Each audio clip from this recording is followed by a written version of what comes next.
Yo, yo, yo, it's Big Ant, the spokesman, man. We back. Another edition of Urban Politicians TV, UPTV. Make sure you stay on your pivot at all times, man. Had to come tap in. First and foremost, we do got to send condolences up because we are speaking about people that are deceased today with this case. This is the young Dolph murder trial, and we watching this directly from I'm gonna go to Law and Crime Network because they got the bigger screen of it. But Fox 13 and there's several other platforms streaming this as well. Let me get up over here, let y'all know what's going on for the day. Want to stream live as they are doing the cell phone part of the case today. The phone calls, the towers and things like that. They've been breaking it down already today. So we finna get it started. Come tap in. Y'all know how we do. Welcome to the vibe stream, not the live stream. We ain't tripping off the donations. We do need the participation. Tap inwardly, hit that like button. This is how I go in real time, bro. And I did want people to be able to see this and, note this. This is what really happens with these things, man.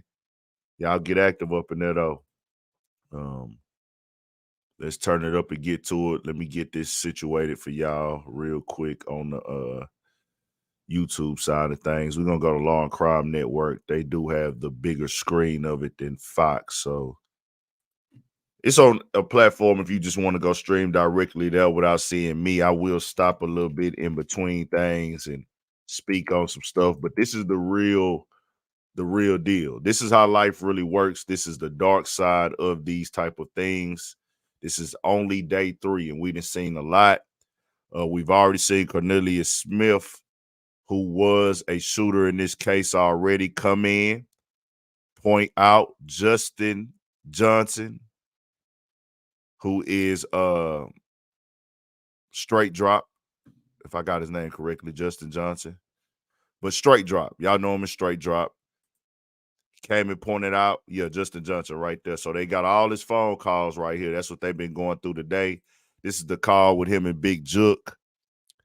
They got the times, they got the dates. This is what I tell y'all about these warrants. So I'm just giving a quick update on this. They got his government name on here. That's Big Jook. Condolences to his family, his loved ones, people that are grieving his loss. People got family members who ain't got nothing to do with this stuff, and they just love their family for being them and things like that. They dealing with a loss as well. He got kids, to my understanding, too. But they are going through the phone calls right now for the people that just comes in and things like that. So this is the type of stuff they have, y'all, in real time. This is why I say we wait till the evidence come out. FaceTime.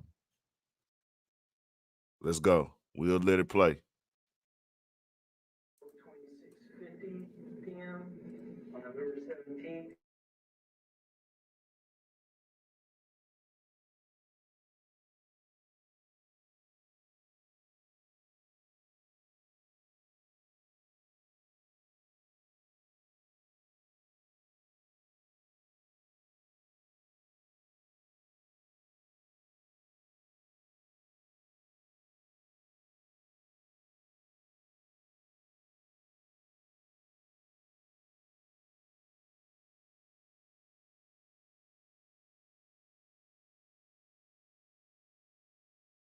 But you can't get rid of anything on the file system. It determines when it's appropriate to get rid of it. And so the only thing we found was that there was some type of application with the FaceTime audio that was accessed by FaceTime, and then it identified telephone number 901-692-2767, which we were able to identify to be Anthony Mims' telephone number. So this is about a minute after the call that we just saw. That's correct. FaceTime audio, or FaceTime rather. FaceTime, Justin Johnson to Big Joe. Correct. Well, an interaction, we're not necessarily sure which direction, just the interaction occurred. Right? FaceTime interaction between Justin Johnson's phone Correct. and Big Joe's phone. Correct. Okay. It occurred. There's something that the phone accessed. Very good. And then right here is November 17th, 2021. You have at 12:39. So at 12:39:07, Justin Johnson places an outgoing call to Kiana Hooper. And then at 12:39:56, Justin Johnson receives an incoming text from Kiana Hooper. And then at 12:53 p.m., Justin Johnson places an outgoing call to Kiana Hooper. And the first call, which was at 12:39:07, lasted about 15 seconds. And then the last call, which was at 12:53 p.m., the duration was about 28 seconds. And do you know who Kiana Hooper is? His cousin, and that's the apartment they went to after the homicide. Next slide. The next slide is the actual, so the text message, that was just the record showing the text message. This is the actual text message that Justin Johnson received, which is 12:39:57 p.m. And it's her address, which is 4752 Haven Court. Is that the Gospel Garden Apartments? That's correct. Used to be called the Two Lanes. That's correct. Next slide. And after that, you have at 12:47:22 p.m., Justin Johnson sends that address, 4752, to Jermaine Sears. And how did you establish that number was Jermaine Sears? We use law enforcement databases. There was also some information within the text message that helped to identify him just by his real name and things of that nature. And then also we ended up contacting him to try to talk to him On that number? on that number. And we were referred to his attorney. He's actually it appeared to be living out of town. So we got another video. All in the database. The next slide is going to be at 12:40:30. So this text is essentially immediately after. He says, "Now, bro, I need you now." And that's an outgoing text from Justin Johnson to Jermaine Sears. Man, Next slide. every text, every call, And everything. 12:47:51. You have Jermaine Sears sending an incoming text to Justin Johnson saying that he's on his way. I'm on my way. Next slide. And then this is an outgoing call at 12:58:59, and this is going to be from Justin Johnson to Kiana Hooper. It lasts it's a duration of about 12 seconds. What's this here? So this is Jermaine Sears. This was unique as this was inside. It was a photo that Justin Johnson had from a text between Jermaine Sears, and that vehicle was important to us because that's the vehicle that shows up at Haven Court on surveillance. A nice Dodge Charger with that like black stripe and That's correct.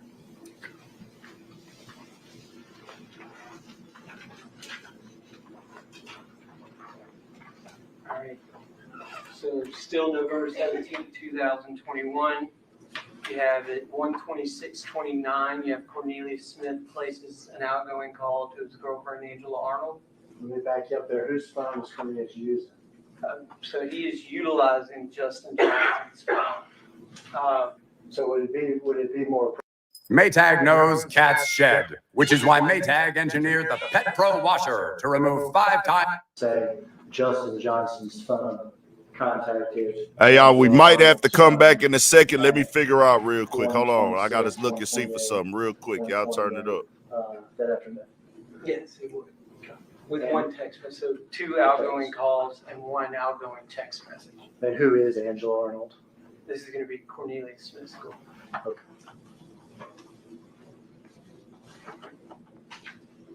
And then we have that outgoing text, which is, this came from Angela Arnold's actual physical phone. So at 1:28:50, that text, it's the Haven Court address.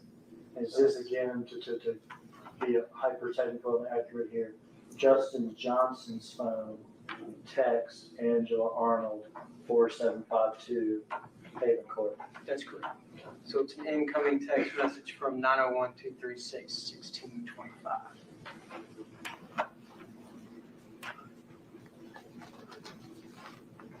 Next slide.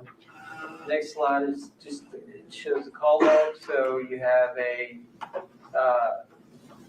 outgoing call from the 901-236-1625, so Justin Johnson's cellular phone number, to Angela Arnold's cellular telephone number. Okay. And then you have, I've got on here as well, because we had her call detail records, which is showing that incoming call coming from Justin Johnson's cellular device.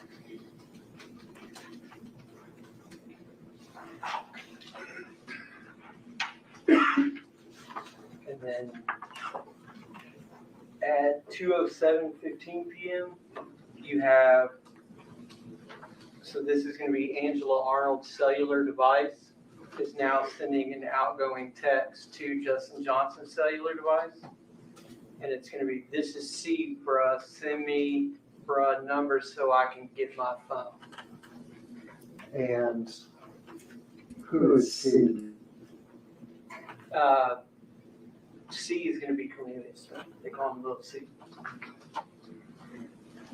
He left his phone in the glove box, y'all. I don't even know that we need to review these last two slides, but you also printed out the cellular device information for Treon Ingram's phone and for. All this stuff get backed up to your database. Yes, that's correct. On those reports. Now, you mentioned something about Justin Johnson's messages, call logs. Did you say they've been deleted? That's correct. So they were not there, but clearly when you look at call detail records, you can't delete those. And so we were able to see that he was utilizing his phone. He was communicating with people. I think as you saw his mother calling and things like that, and those communications were not in the actual phone, physical phone. These are just sort of a mix of questions here that use your answer to. I think I've moved on from the phones. With regard to Mr. Johnson, a couple questions. Did you know he was a rapper? Did you review rap videos that he made? I did. Did you find some of those videos on his phone? I did. Did you observe in those rap videos that he has tattoos on his hands? I did. Have you yourself observed that he has tattoos on his hands? Yeah. Did you observe in those rap videos that he's left-handed or right-handed? He's right. Did you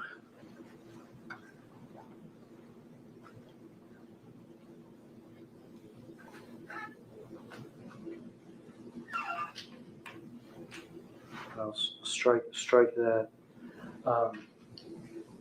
Did there come a point in this investigation while you're the case officer on it in which law enforcement wanted to find Mr. Johnson? Yes. Did they go to Mr. Johnson's house? Yes. Did they go to other locations in Memphis looking for Mr. Johnson? They did. Was he found in Memphis? He was not. Was information received that he was outside of Memphis? There was. Was information received that he had traveled back and forth sometimes from outside of Memphis to Memphis? That's correct. Would you describe the attempts to find Mr. Johnson as a manhunt? Yes, you can say that. Multiple agencies, Multiple agencies, including the U.S. Marshals? including the U.S. Marshals. As part of looking for Mr. Johnson, was his social media monitored by law enforcement in those days that y'all were looking for him? Yeah. Is he ultimately taken into custody? He is.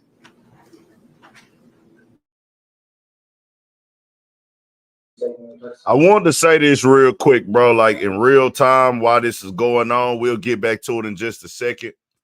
I wanted it to be just heard and seen, bro. Like, cause I was having a conversation last night with some people, bro, and it'd be crazy. You know, everybody got these different theories and opinions about these things. For the people that's just coming in, I want to just, you know, you go watch it right now on Law and Crime, Fox, other people showing it. If you don't want to hear me speak on it, most definitely condolences to Dolph. But this is just for me to tell y'all and show y'all how this really works. Once they get these warrants, bro, they get go on your cell phone. They looking at your calls. They gonna get, when they get your cell phone, you can try to delete things, but they can look in the database to see what was deleted. You understand what I'm saying? Like, they can look into your phone and see what was deleted through the databases and what FaceTime calls you made. Now, even if they can't get the phone calls, they have enough on here just to let you see, like, okay, you seen they had Big Jook. Right after the fact, they had to call to Big Jook. You know what I'm saying? The call was there. It's not deniable. They had his phone number on there that he FaceTimed them. Same thing like Cornelius said the other day in court. Cornelius said the same thing, that they FaceTime Jook, everything like that. Then they had the phone call to his cousin. That's who house they pulled up to. They had both got shot. They needed help after getting shot by Dolph's brother. For sure. Shot to E305. They recovered some deleted stuff.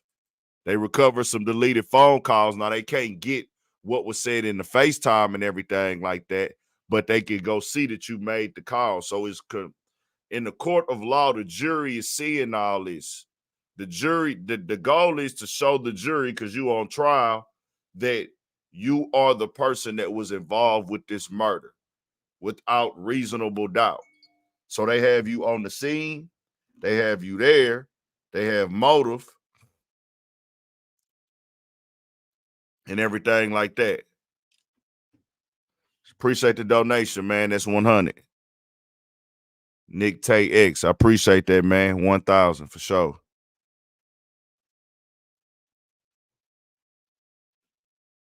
$1,000 for sure.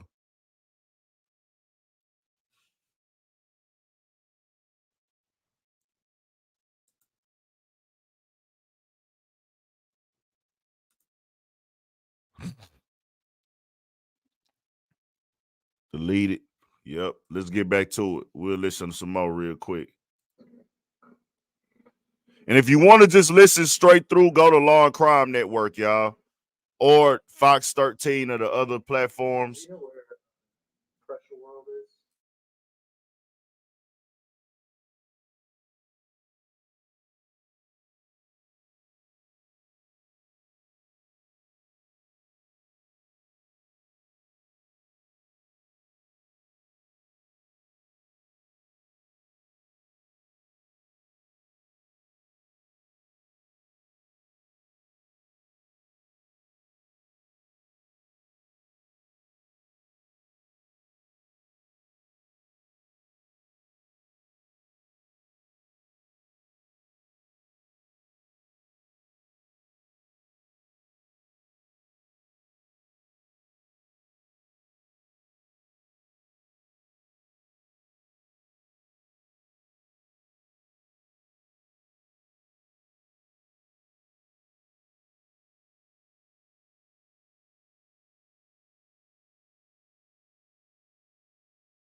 They just said right there, the reason why Big Jook is not charged is because he's deceased. So they would have charged him eventually. They was going to charge Big Jook.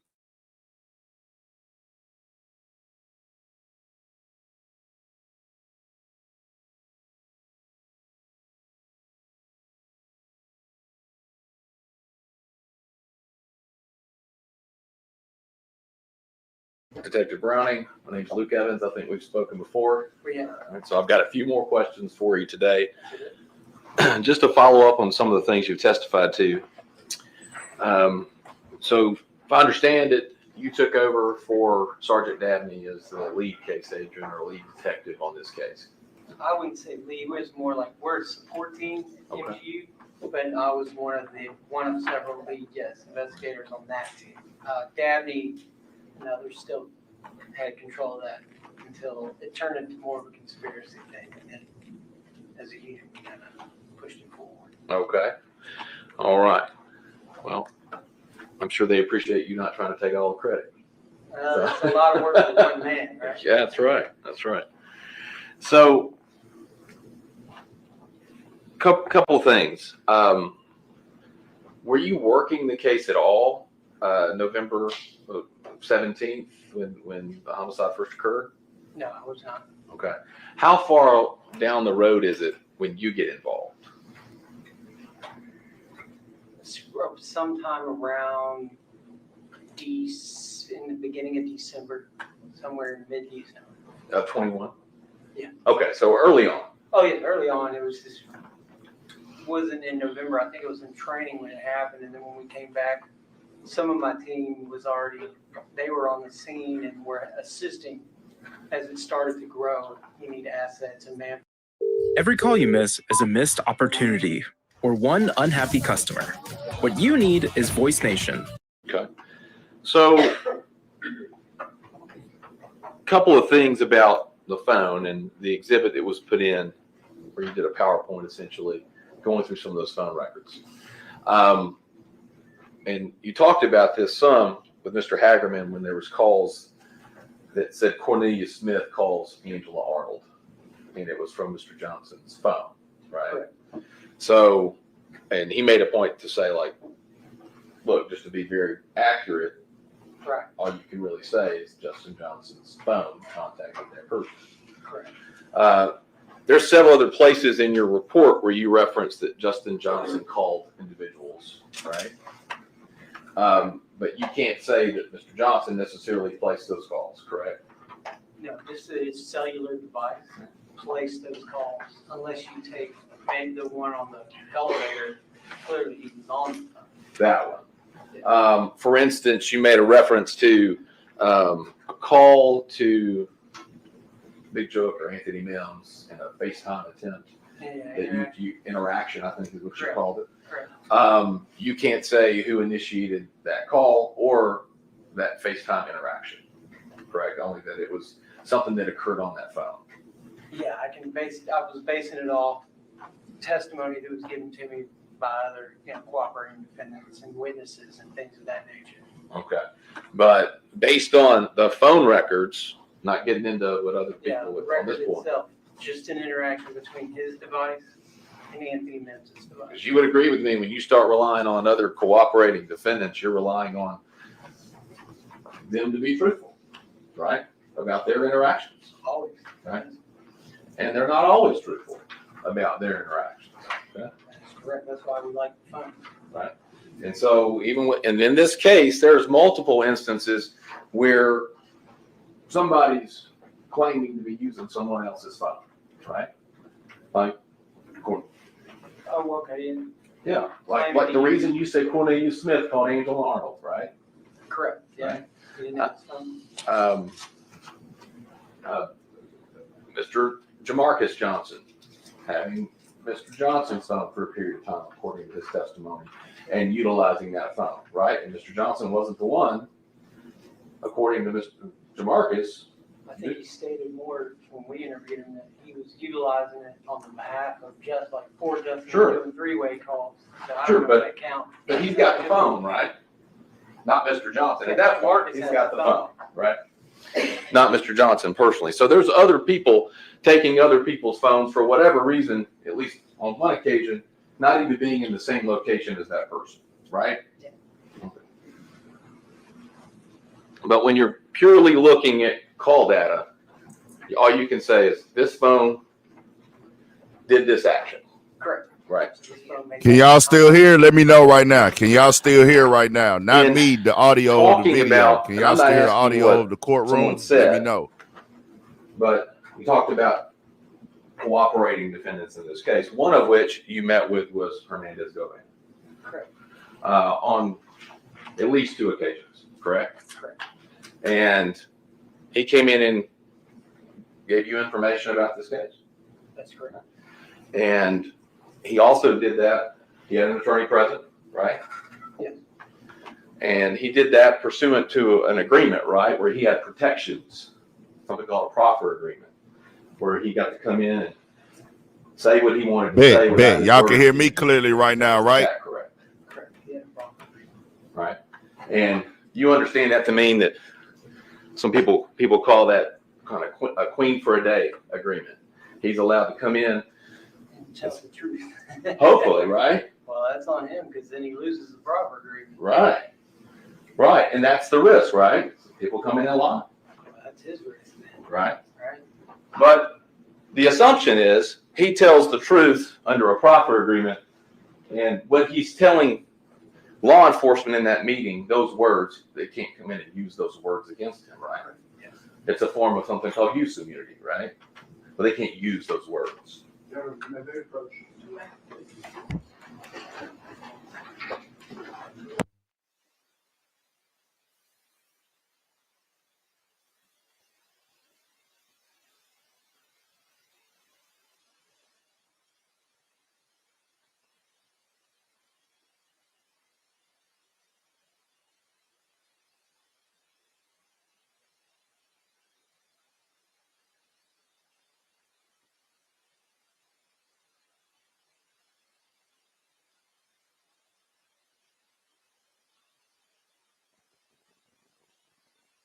All right, while they on the break right now, let's just fill everybody in.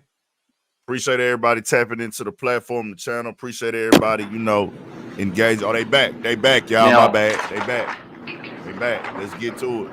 Kind of moving forward from some of the phone information.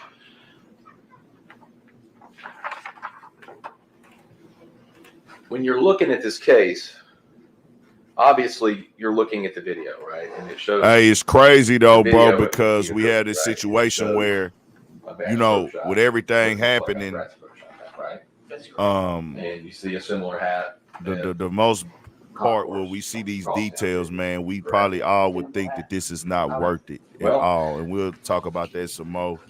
You say identical, It just don't seem worth it, man. but let me ask you, did you recover the hat? No. Right. Very popular hat. Yes, it's distinct. Distinctive, no doubt, right? I mean, that's Pro Shop, but a very popular hat. I mean, almost a stone's throw from here is one of the biggest Bass Pro Shop in the world. It's a lot more popular now. Well, That was not a common thing at that time. I think, to see rappers wearing the Bass Pro Shop that I saw, and that's what I do. For a living, we can deal with all types of situations where you're keeping up with the I mean, videos and what these guys are doing.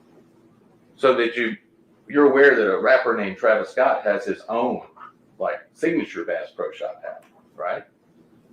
No, I did not. Okay. So, and people like Gwen Stefani have gone on Instagram and posted themselves in a Bass Pro Shop hat, No, I didn't know that. right? And so, kind of a trend, a popular trend, right? Those people are posting it. I mean, Gwen Stefani doesn't live in Memphis that I know of. Yeah, I mean, if you say it is, Right. I just have not seen it when it came. That just wasn't a common hat that I observed in our investigations and just things, Right. like, Well, and even Gwen Stefani. Facts, Cito, Yeah. big facts. some people like the Big voice. facts. Right? I'm not hating on it. And so, during your investigation, you interviewed at least one individual from the Lakita Cookie that identified a person and said he always wears a Bass Pro Shop hat. See, what the lawyer's trying to do, y'all, is make it like a doubt Well, with you the remember- jury and make it Would you think have that, like, reviewed other interviews in this case? my God, Yeah, Justin there's a lot Johnson, of which is things straight that drop, I didn't have nothing to do with Somebody this. being He's not a part of identified. this. He got threw up in the I mix. could be They wrong, putting the but I blame just on don't him. recall that. But man, when they got the detectives So with this I'm much gonna evidence, pass I you have to say in the court of something to law, refresh your innocent until recollection. proven guilty for straight In- dropping whoever. But bro, it's gonna be hard because the And jury makes there's the a decision. highlighted portion there in the The middle jury looks makes the like decision. an interview that But was it's done gonna by be the hard to detective. convince a Then jury Sergeant Davis. that he didn't have nothing to do with this, man. I'm gonna be real with y'all.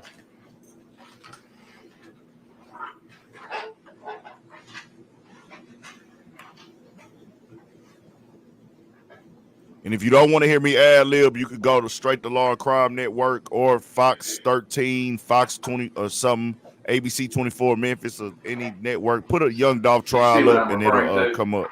Yeah.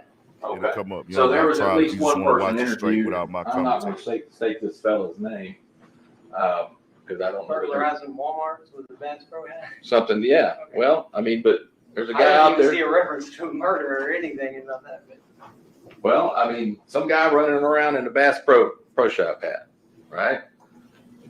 So popular hat, whether somebody, say again. according to somebody, I guess, I don't remember interviewing that person or even seeing that interview. But I mean, no doubt you looked at it. The interview happened. There's a report here of it from Detective Dabney, correct? Correct. Okay. Now, the white Mercedes, did it have any bullet holes in it? I think it did in the rear. Pretty sure. Okay. What about inside?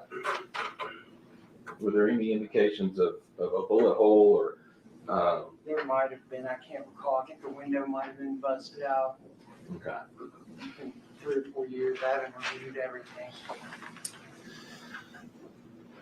Now, I'll ask you this question about cameras.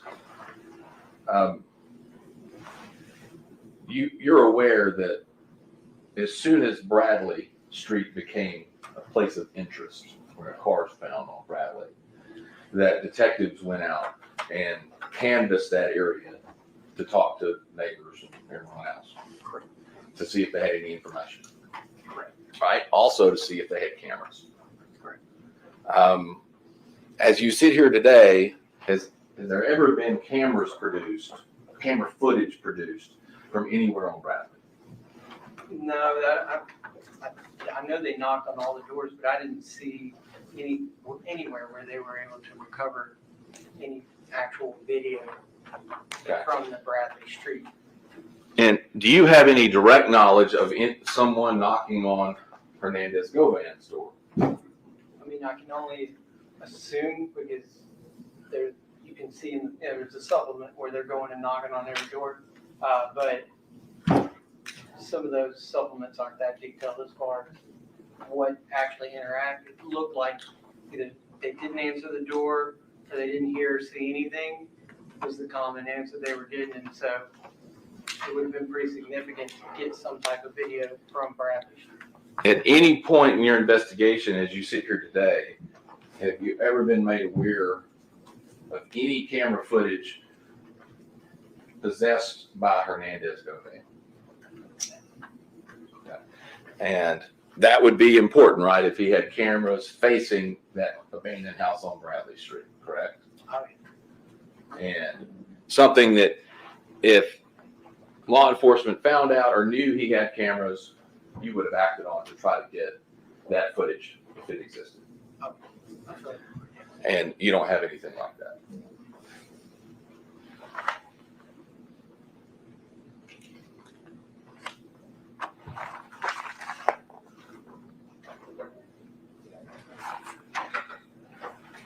This lawyer is trying, but it's like, I don't One know, moment, bro. Judge. What y'all think in the chat, bro? The lawyer is pressing the line, but it seems like when he tries to press the line, it almost seems like he makes it even more clear without trying that it seems like a reach. I don't know, man. That was my question. Do y'all see any doubt? Let me know in the chat. Yeah, everybody's saying he reaching, bro. I'm not a lawyer. I'm not. Your Honor, and ladies and gentlemen of the jury, we will rest our case in chief. All right. Ladies and gentlemen, we're at a point where we gotta take one of those breaks to take care of some legal matters. It shouldn't be very long. Give us a few minutes. Stay in recess. What stands at recess?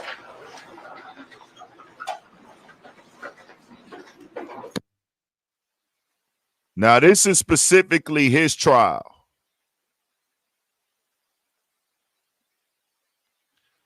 All right, they cut the volume off real quick. This is specifically for Justin Johnson, and we'll talk until they get back. We'll politic until they come back on, bro.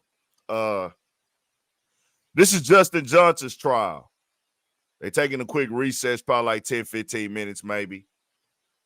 This is Justin Johnson's trial. This is not all of them on trial together. So he's on trial by himself.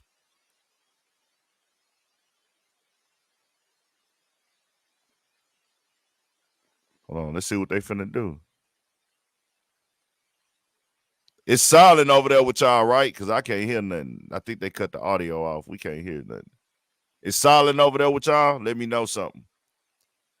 We live in the courtroom.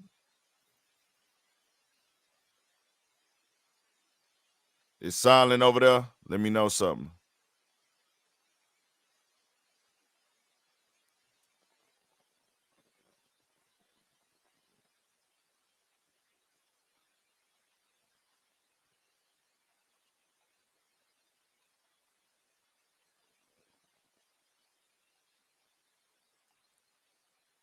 Okay. I don't know what they're saying right now, but this, we seeing a lot of cases where they have everybody on trial together. They trials are done separately. So what we've seen in these past couple days is the trials come work against him directly. Everything on the prosecutor side is to go against him, meaning this is his lawyer right here to the right with the blue jacket on. The prosecutor is right there with the bald head. And what a lot of people don't know, in these cases, bro, you see, the prosecutor and the lawyer are not enemies. Let's break down the real conversations that need to be had. The business side of the legal system. Yeah, they in there competing inside the courtroom, but these niggas could possibly be very cordial and friends in life. Unless they have a personal gripe or a personal issue outside of the courtroom with each other. In this courtroom, it's just business, y'all. It's just business. They're all being paid. That's the one way. It's so many layers to break these cases down. Now, for Justin Johnson, a.k.a. Straight Drop, these past 3 days have been very bad for him. Very bad. I'll say this, on the outside looking in. Just saying, not predicting nothing. If he were. So, Judge, on behalf of Mr. Johnson, pursuant to Rule 29, I make a motion for judgment of acquittal as to all counts in the indictment, specifically conspiracy to commit murder first degree, convicted felon in possession of a firearm. As to the elements of each, I would submit that the state is failed to put on sufficient evidence to allow any rational trier of fact to find him guilty beyond a reasonable.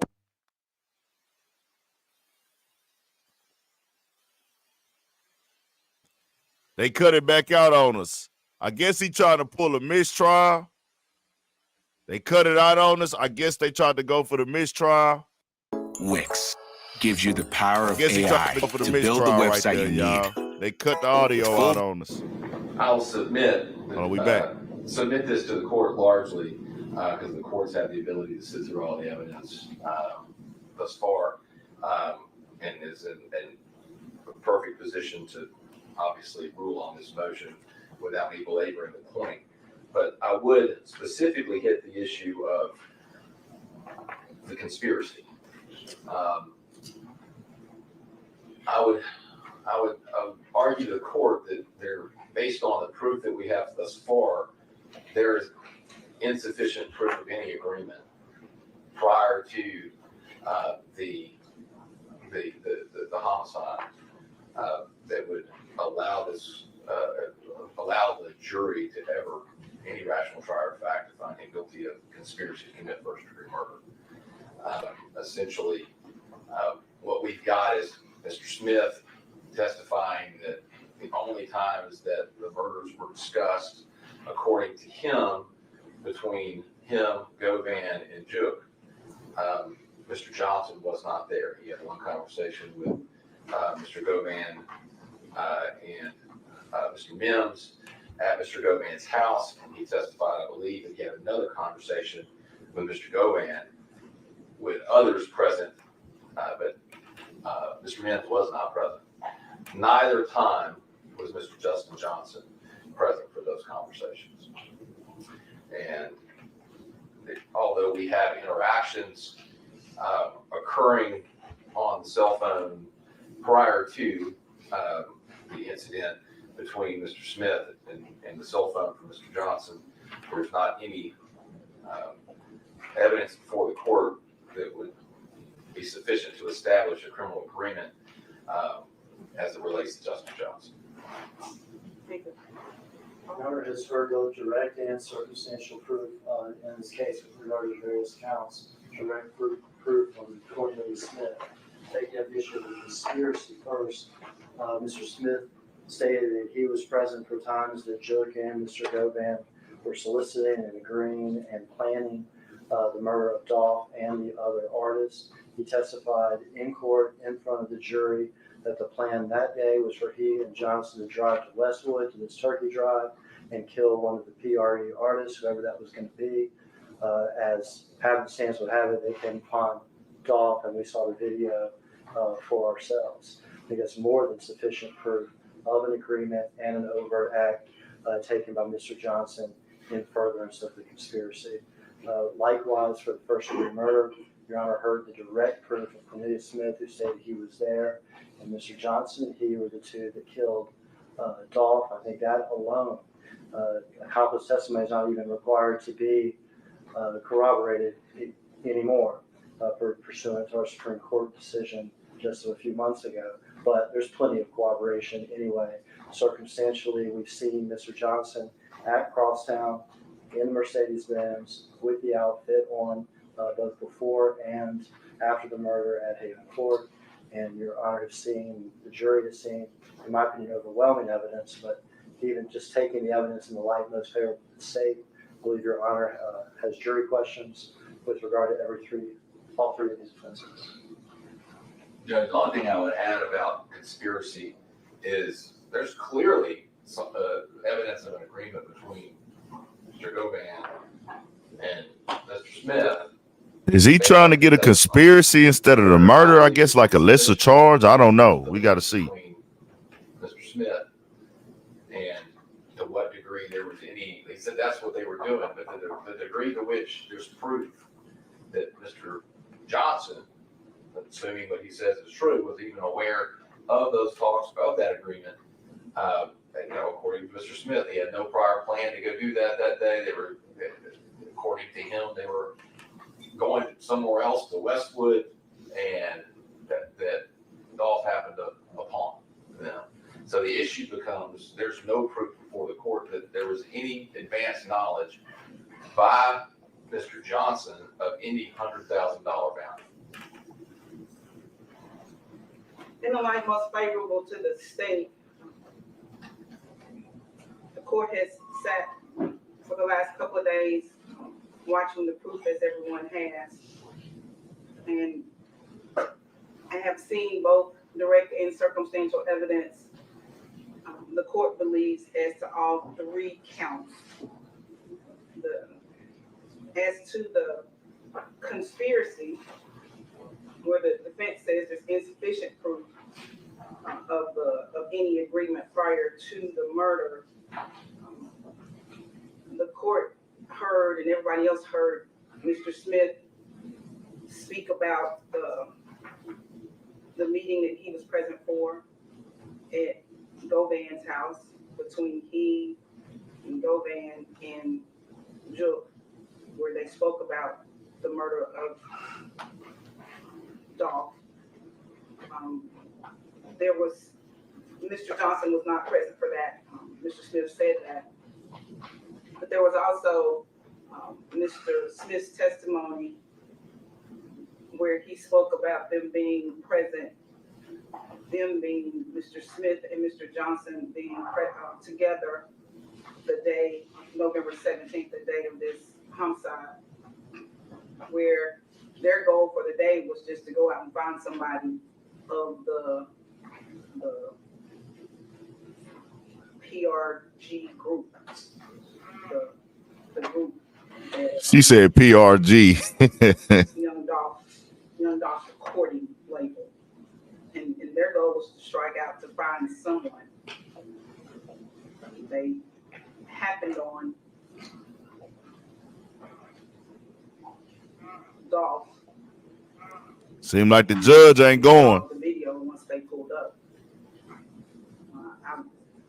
I believe the state's made a prima facie case between those arguments and the testimony of Mr. Smith and the videos that we saw Mr. Johnson's actions there. I believe the state has made a prima facie case, and now these are questions for the jury to reconcile. Thank you, Your Honor. I'm going to overrule your motion for judgment of guilt.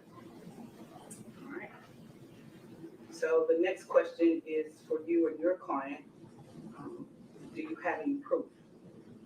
So, Judge, I'd like to have an opportunity to meet with my client briefly, and then I'll come back up. That's fine. Let's stand in a brief recess. Court stands in recess.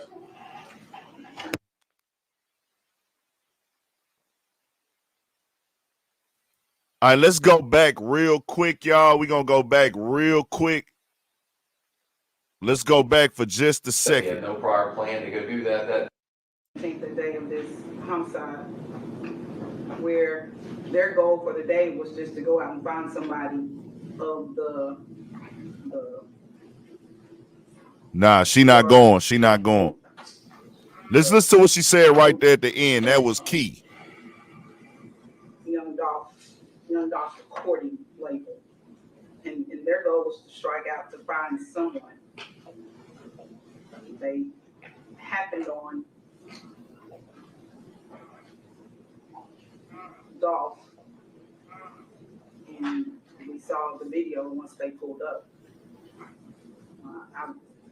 I believe the state's made a prima facie case between those arguments and the testimony of Mr. Smith and the videos that we saw Mr. Johnson's actions there. I believe the state has made a prima facie case, and now these are questions for the jury to reconcile. Thank you, Your Honor. I'm going to overrule your motion for judgment of guilt. All right. So the next question is for you and your client. Do you have any proof? So, Judge, I'd like to have an opportunity to meet with my client briefly, and then I'll come back up. That's fine. Let's stand in a brief recess. Court stands in recess.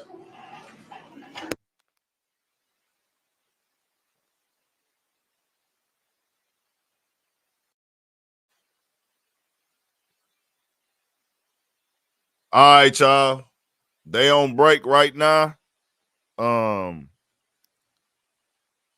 Woo, yeah, man. Real time while they are on break, quick recess. He been going for the gusto now. He been doing what he paid to do, but I'm gonna be real with you, man. Y'all can tell me what y'all thinking of I'm gonna just say this, bro. It ain't worth it, dog. It ain't worth it. It ain't never worth it. It ain't never been worth it to do nothing like this. Everything was done sloppy. Let's just say that. You shouldn't do it in the first place. This should not be done, period. There's no amount of money that is worth you going to do prison time, right? Now, Of course, those conversations they offer you, hey, would you do $10 million for 5 years? Or would you do 10 years for $100 million? And there's people that might consider that, like, hell yeah, like, da-da-da-da. That's not what this is, though, right? Because the worst thing that you can have happen when you try to go kill somebody is you get killed.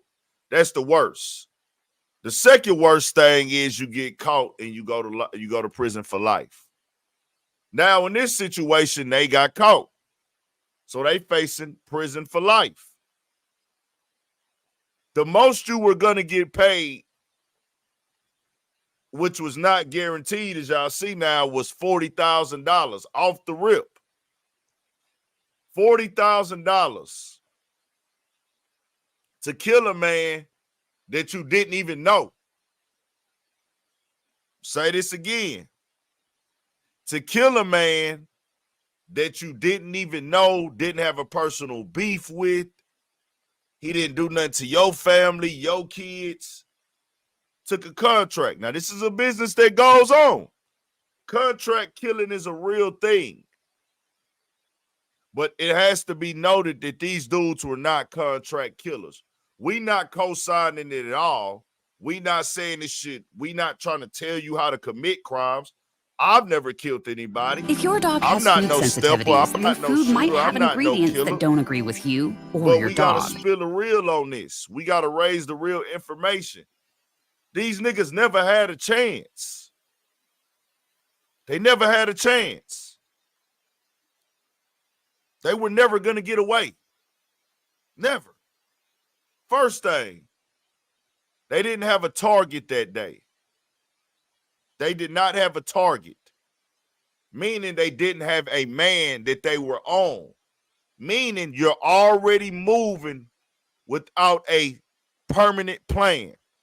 Plans go wrong, things go incorrect, things out of the ordinary happen where it's like, damn, okay, we can't do it. He get away today. He get away.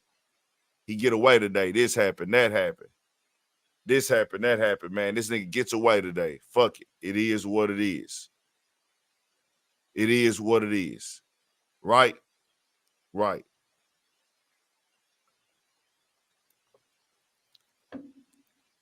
But when you don't have a definite man, you're just moving off of some crash dummy type of time. And when you move on crash dummy time, this is how you get caught. They were looking for anybody that day. That's not a plan. That's we jumping out here on whatever. Whatever happens, happens. That means you're not a contract killer for real. You're not a professional contract killer. A professional contract killer is going to do their homework.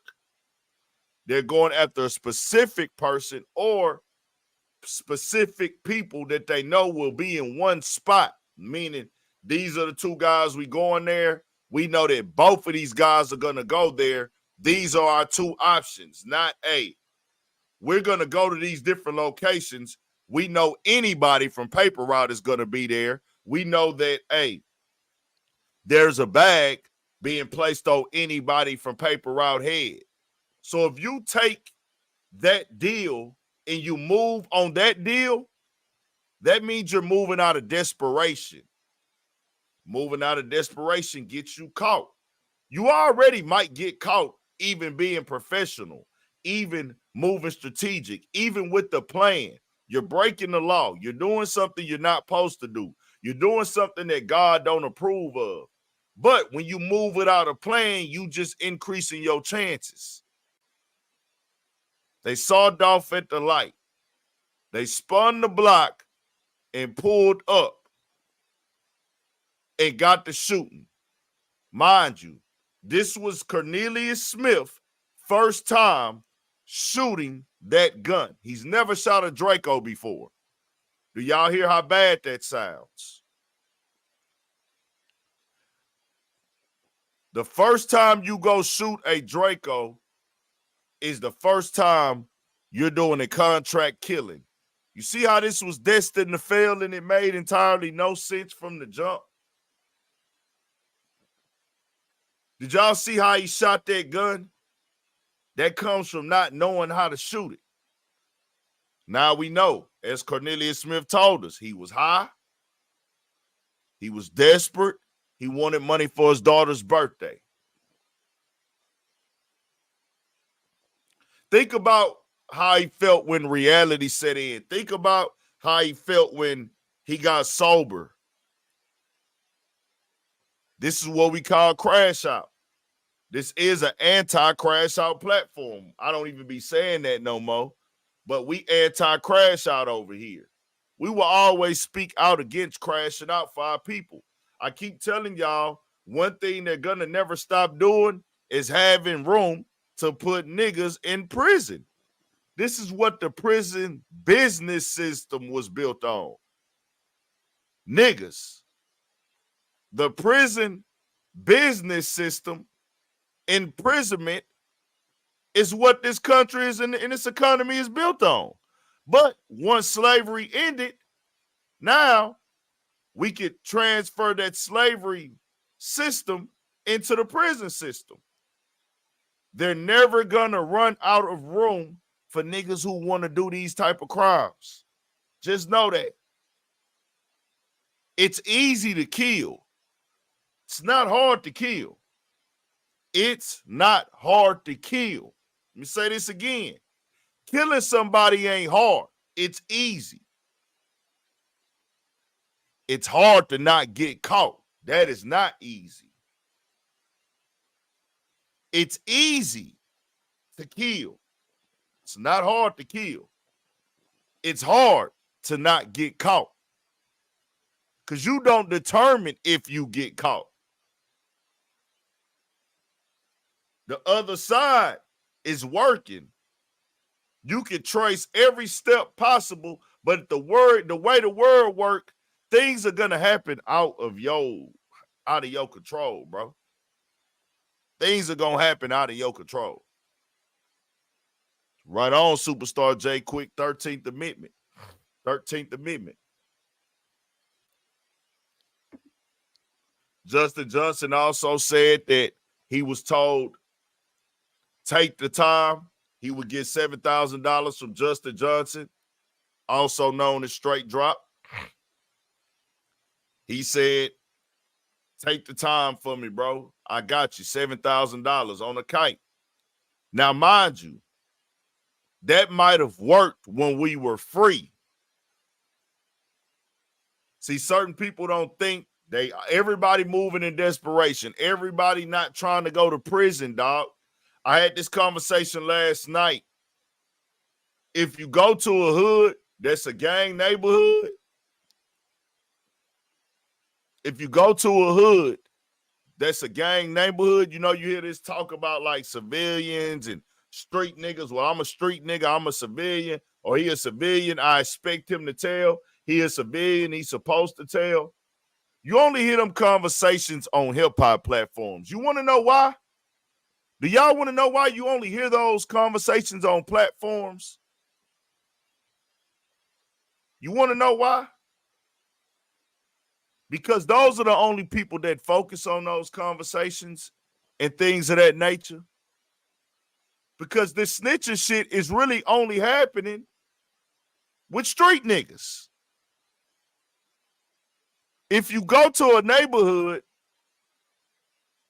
when you do something to somebody, that's really the only time they normally tell on you. Now, if you do something in front of a witness, that's different. But when it comes to gang members being snitched on, street niggas being snitched on, I guarantee you street niggas and gangsters have been snitched on by their own homies or other street niggas and gangsters way more than they've been snitched on by civilians. If anybody want to protest that, let me know. Gangsters and street niggas and gang members in hoods, in blocks and sections and cities all across the country have been snitched on by other street niggas, gangsters, hustlers, robbers, criminals, way more than they've been snitched on by civilians. Or told on. Let's just call it told on. Let me know. The takedown of criminal organizations has been by other street niggas, other gangsters, other homies, way more than it's been civilians. Yes or no? I'm talking about the takedown of organizations, the takedown of gangs, the takedown of money-getting niggas has been done more by other street niggas than it's been civilians. I told some niggas that, and they didn't like that. Because the nigga, oh man, you don't care about street niggas because you're not in the streets. It don't matter to you. I said, nah, it really don't matter to you street niggas. Y'all the ones doing all the telling.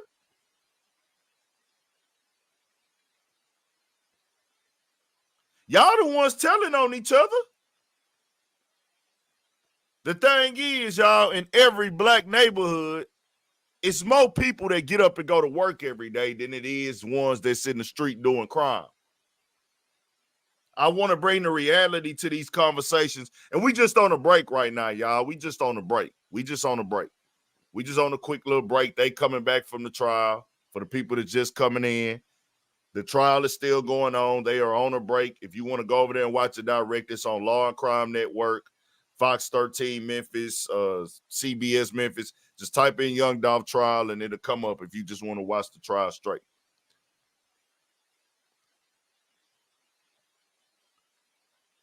The toughest niggas is the ones that's gonna tell. The ones that's the killers is the ones that's gonna tell. Them the niggas you gotta worry about.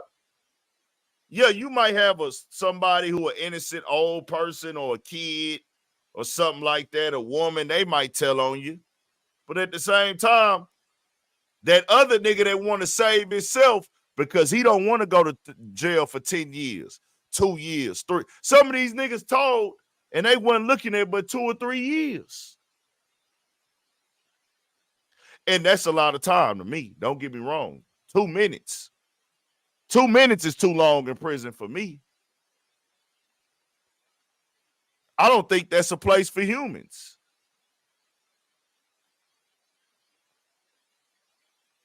But telling on another man to save yourself, that ain't got nothing to do with the streets to me at all. We back, yo. We back. It's about morals and principles with me. Step this way, Mr. Johnson. You dove in that water, man. You got to get yourself out that water. Right here, facing on the race, right. Oh, he going on the stand now. Damn, this is going to be a quick trial, it look like. Justin Johnson is on the stand. Mr. Johnson, you understand that we're at the part of the trial now where you have a right to testify or not testify on your own behalf. Yes, sir. And you and I have discussed this at length, have we not? Yes, sir. And you understand that you have a right to testify on your own behalf. All right. Yes, sir. And no one can take that away from you. You understand that? You also have a right to. The park Oh, is they never go. more than a pour away. Yellowstone. They Bourbon go. for Hold all. on. Jury, they can't hold that against you. You understand that? Have you thought about it extensively? Yes, sir. And we've had several discussions, have we not? Yes, sir. And after considering all of that, what do you wish to do? Not to. All right, thank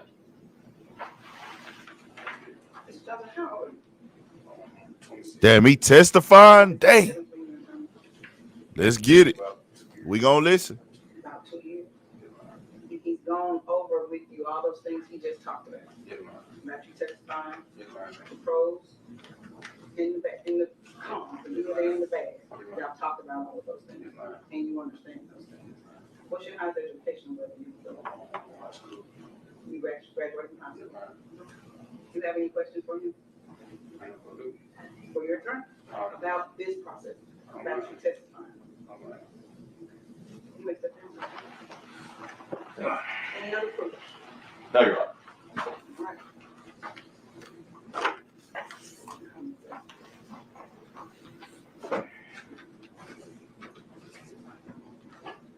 Did he say no or yeah, y'all? I thought he said yeah. Maybe he said no. I thought he said yeah. Wondering, How about if I print it for you so y'all can see it, what it says? there we go. Yeah. There we go. It's better than me talking for sure. Right, let's just print it. And, give me a couple of minutes. Let's stand in recess. What's the recess?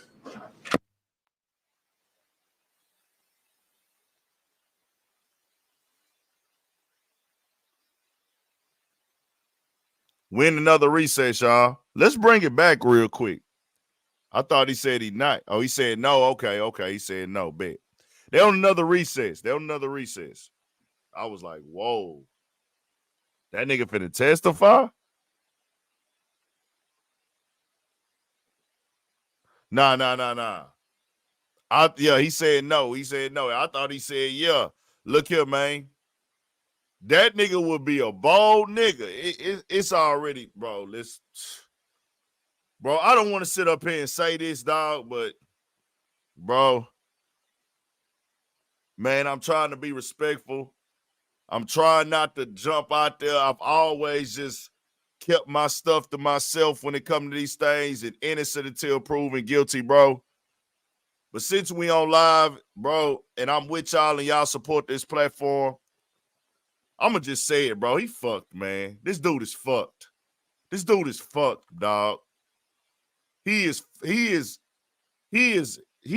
fucked. This nigga's up shit creek without a fucking paddle, bro. Bro, I'm going to just keep it real this time. I always say innocent until proven guilty in the court of law. We on a live stream. I'm not going to put this in a video like that, but I'll give this to y'all right here. Man, this nigga fried, bro. He was fried today. Cornelius Smith came in there. It was over for him, dog. His own brother came on here yesterday and testified against him, bro. This nigga's in prison for life, if that's the maximum sentence. Because he's going to lose. He's going to blow this trial. And blowing this trial gives you the max sentence. This is not, he didn't plead guilty. Now, him taking it to trial, if I'm not mistaken, he has a shot at an appeal. Does anybody know that in the chat? Whenever you blow trial, you do get a shot at an appeal, right? If I'm not mistaken.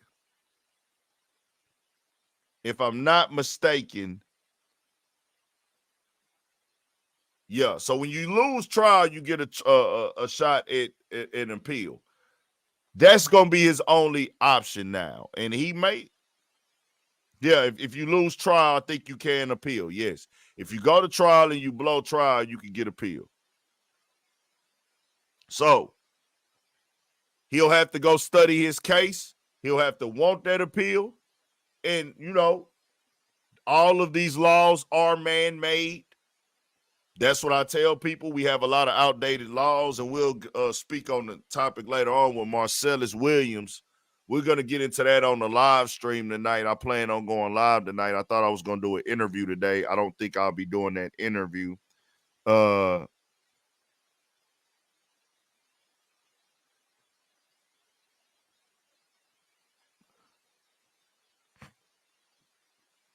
But he'll appeal it as expected. Appeals get denied, but he's not gonna win this trial, bro. He's fried. They finna cook him, dog. First thing you had come in was Cornelius Smith. This was the first day, bro. The first day Cornelius came on there, told the whole plan, the whole get down, and I'm gonna tell you what the jury heard. Yeah, he's probably gonna lose the appeal. The jury heard this, y'all. This is not me making this up. You can go back and look. The jury heard in real time. It's all about the jury. The jury heard Cornelius Smith say, the lawyer tell Cornelius, C. The lawyer told C, you do know that you're going to prison, right? Yes, I know. The co-defendant said he knows that he's going to prison. He's already in prison. He knows that he's doing prison. Well, basically, he in jail. But he knows that he's going to prison as well. He know that he's looking at life. You know that you're going to prison no matter what, right? He said, yes, I know that. Then he said, have I told you I'm going to give you anything for your testimony today? He said, no, you haven't told me you're going to give me anything. This is the nigga that went on the mission with him. He then says, I want to clear my conscience. I think when Straight Drop heard that, he knew it was over. Anybody rooting for Straight Drop, when they heard that, they knew it was over. When he said, I know I'm going to prison, when he said, you have not given me anything, meaning he didn't sign a deal. He didn't take a deal. Then he told the story of what happened. He don't know them. So for y'all that are confused,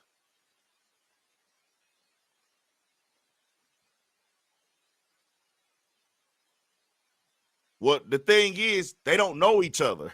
They've only known each other for months. Cornelius only knew him for a few months. This is not his real friend. They're not boys. They not from the sandbox. They not from the dirt. They just been hanging around each other, getting fly, getting high, fucking with bitches, kicking it in the trap. Developed a relationship. Now they bros and they niggas.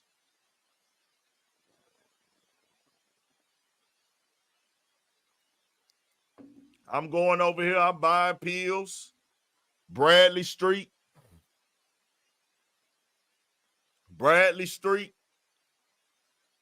We kicking it. We chilling. So the lick go down. He don't get paid. Now, true, things were hot. It was real. It's all over the news. Y'all the hottest shit in the... You just killed young Dolph. If you killed Dolph, you are the hottest nigga on the planet, even though the world don't know that you did it. You are the person that people are looking for. It don't matter if they know who did it or not. Even though the world don't know who did it, even though the police don't know who did it, but you are the guy that they looking for, even though you are a ghost. So every move that you matter makes.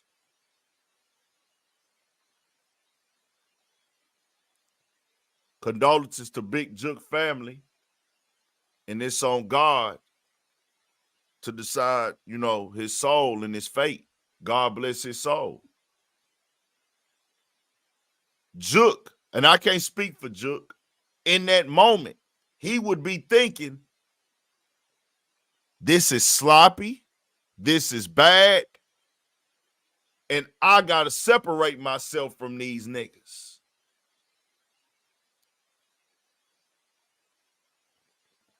They killed one of the biggest Memphis rappers, broad daylight, and FaceTime me afterwards.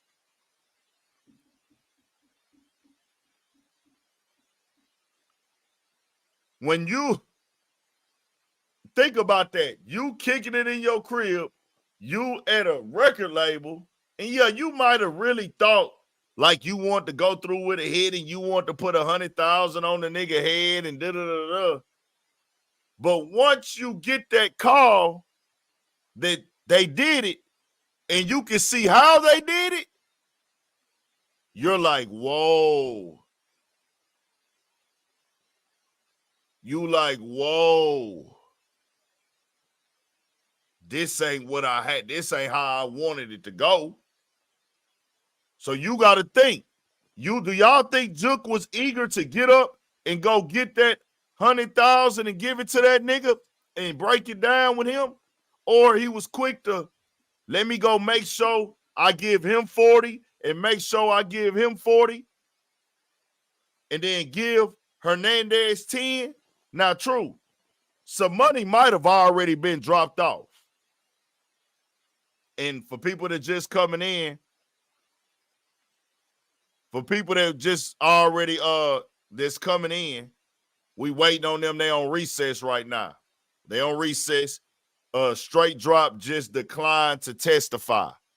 He won't testify. He won't get on the stand. They just asked him that. They've been talking to the homicide detectives and the investigators for the last 2 days, and they did say if Big Juke was alive, he would be charged. If Big Juke was alive, he would have been charged. So they FaceTimed him right after. Now, Juke had a relationship, more of a relationship with Straight Drop. So Straight Drop, they probably looked at Straight Drop like, okay, he can handle this. He can do this. Like, I've been around you. I done felt you. I see you like to get fly. I see you rap. I got use for you. Cornelius, I don't really got use for you like that. So Straight Drop, now look, he didn't get his money right away, and understandably so. Like, with the circumstances, you not being a professional hitter, the way that it went down, Juke probably like, all right, bro, we gonna get it, whatever. Everything happening so fast now, these niggas go on the run. But Cornelius ain't looking at it like that. Cornelius is looking at it like, well, damn, bro, it's been 48 hours. What's taking y'all niggas so long to get my money? Because I know y'all got it. Cornelius, Steve is like, hold on, nigga. Nigga, it's been, hey, nigga, time ticking. They want me, nigga. I ain't got no money. I need to get high. Nigga, I got shot. Dolph brother done shot. Nigga, I done got shot. The police looking for me. I'm the hottest nigga in the country right now. Even though they don't know who I am, I'm on the internet looking. I'm nervous as fuck. Yeah. That's how he looking. That's how he feeling.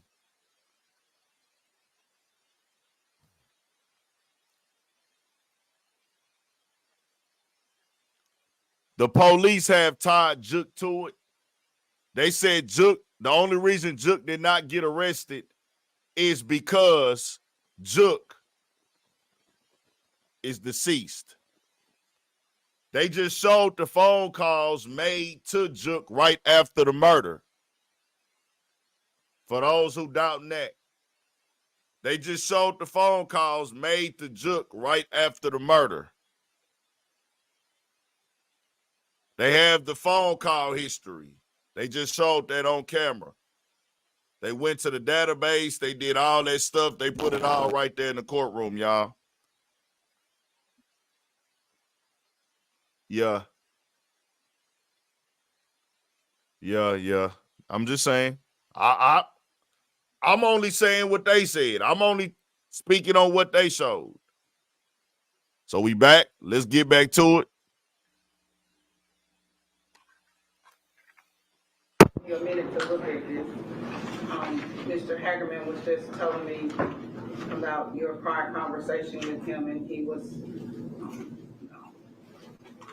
making a recommendation to the court that makes sense about charging the facilitation because criminal responsibility is being charged. That's correct. And we had that conversation, and I do agree. Right. He's convinced me to take criminal attempt out because nobody's arguing that he didn't pass away, that there was no death. Agreed. So I'm going to take criminal attempt out, and I'm going to add facilitation. And then the list of the charges the second degree murder will go second. Yeah, I haven't looked at everything yet, but what I had scribbled out, Your Honor, is that if we skip to count 2 of the indictment, which is the first degree murder count first, I had scribbled out murder first degree as charged. Murder second degree would come next, since it's an A felony with no parole eligibility. Then it would be facilitation murder first degree. Then it would be facilitation murder second degree. Then it would be, if Your Honor's charging voluntary manslaughter, then state that you are voluntary manslaughter. Then it would be facilitation voluntary manslaughter.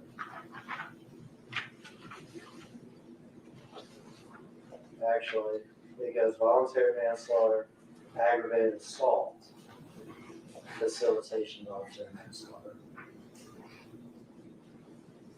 Right, because the aggravated assault is a higher offense than the facilitation. And then reckless homicide and negligent homicide, and I don't believe you can facilitate. No, did I not take, Did you check this out? I took criminally negligent out. And I was thinking about taking reckless out, but I was gonna listen to arguments either way. I would think that those are say accidental homicides. I don't think that any proof could possibly support it. Strangely though, I think that after you take those out, then you should put a simple assault. Whatever you do it for less at Harbor Freight.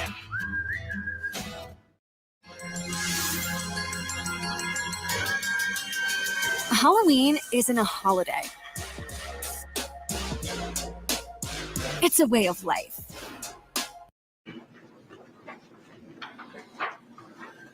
Murder first, murder second, facilitation of murder first, facilitation of murder second, wrong man, aggravated assault, facilitation to wrong man, facilitation to ag assault.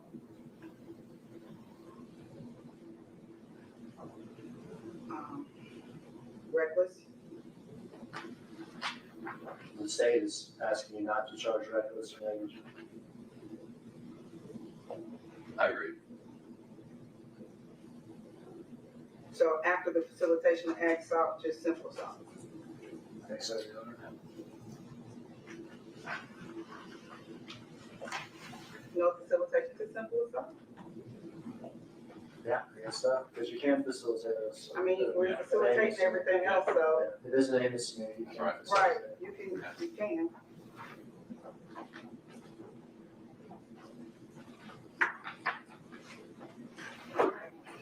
Y'all look at the rest of that.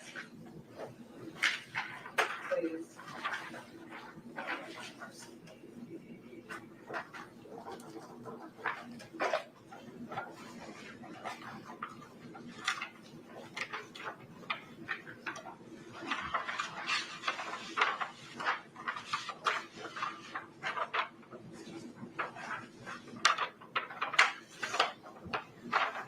So I don't understand.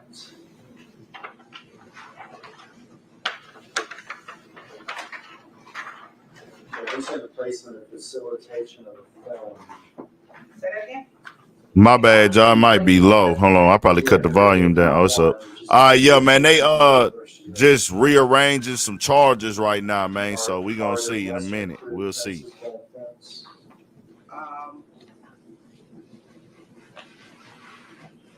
Facilitation to the conspiracy.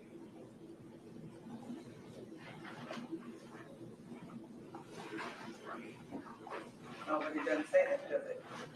Hey, Haywood, knock it off, bro. Knock it off. You're overthinking. Stop with the theatrics. This is real life. Haywood, that is the stupidest theory I keep hearing people say. Shut up, dog. Y'all don't even think things through before y'all type it, bro. This is nonsense, bro. Quit trying to create theories and pipelines.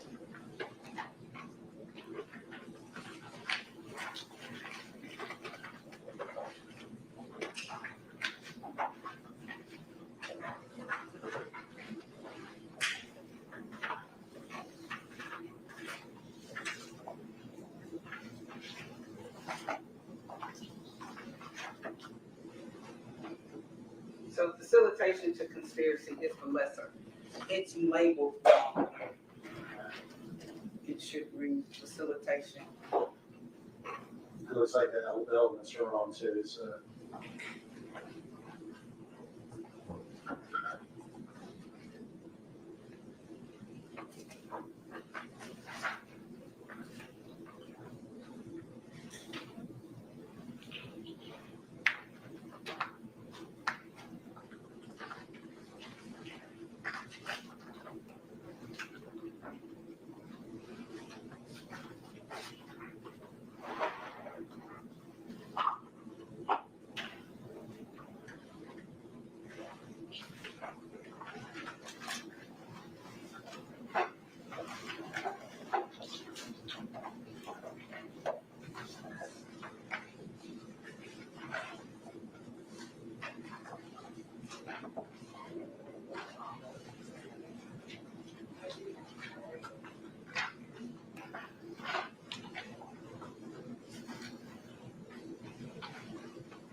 That's what I'm thinking for.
I was trying to see if they was gonna get back active. I'm gonna keep the volume up. I'm gonna cut y'all volume down just a tad bit so y'all can hear me clearly. We'll wait till they get back open and focused. Probably almost about to end for the day. We shall see. We'll wait till they look like they back active and talking. So I keep hearing this stuff, bro, with I don't even really want to acknowledge it, and I don't mean no disrespect to nobody, family. I just gotta make y'all start using y'all brain, bro. This is a real thing, right? This is a real thing we looking at, right? Real murders, real deaths. Y'all really believe that this man-owned team, like, you know, you can't have one without the other, right? People that keep coming with these theories that they want to stand on, bro, use common sense and logic. Use reality. Murder is not something that just started happening with rappers. Murder is something that's been going on forever, since the beginning of time.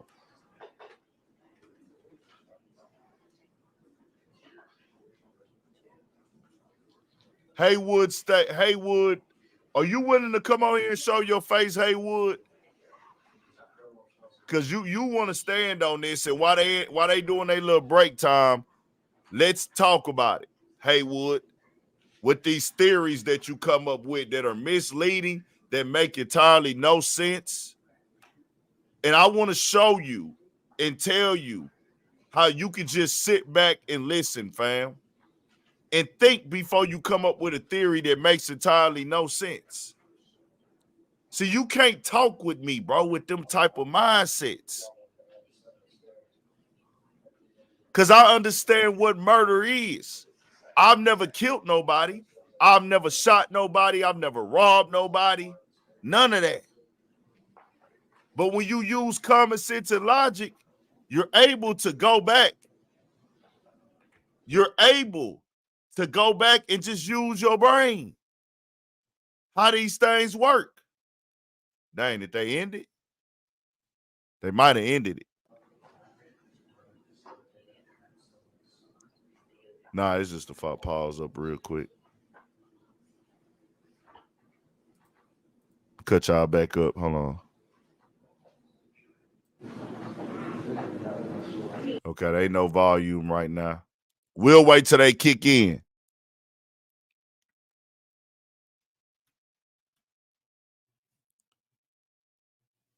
Y'all got to start using y'all brain, bro. I know we on the internet.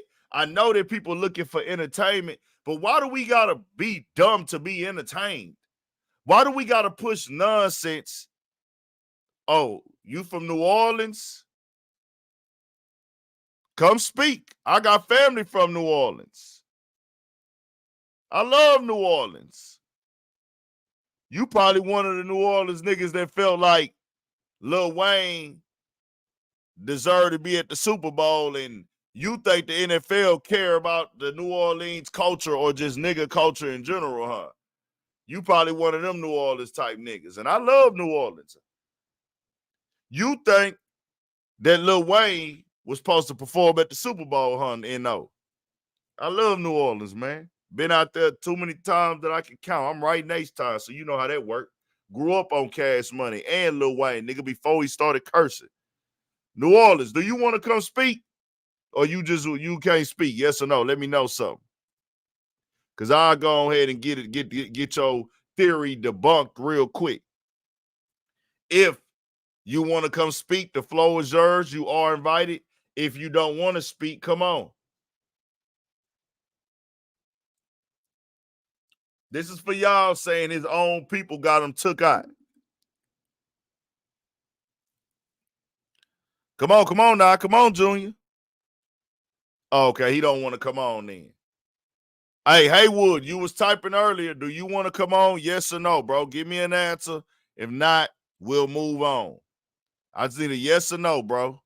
Come on now. You holding up progress, G. You holding up progress, man.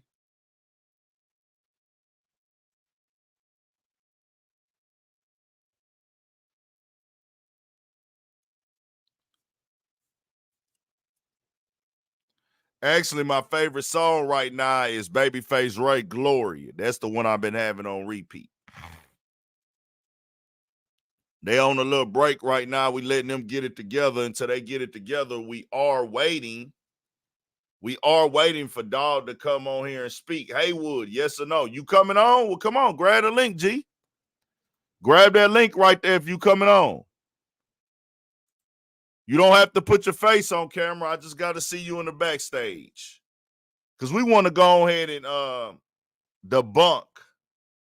We want to debunk the Jook own people did this to him.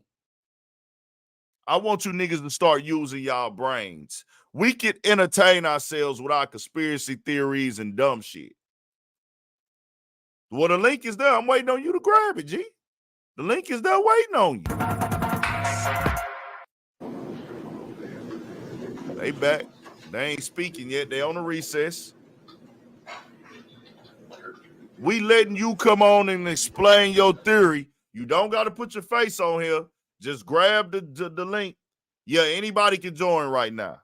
I really want Haywood right now, but once they start back, you got to get off. I'm going to put y'all off when they start back because I got some things I need to speak on as well real quick. But you are able to join right now, Haywood.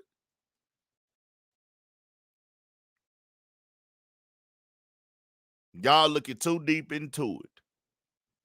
And it's crazy because the facts is there. The facts already got put on the internet before any of this. Yeah, I don't think he gonna hit the link either. It just would have made for good. We want to entertain. So we gotta teach with the entertainment though. Long as we got a message with it, I'm good with entertaining a little bit. Let's talk about it. So that means you really don't believe that people took him out in that situation. You don't believe that. You just talking.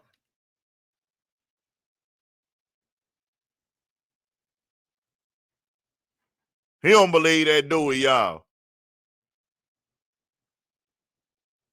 It ain't ended, nigga. We on here, nigga. We on here right now. You talking about it say ended, nigga.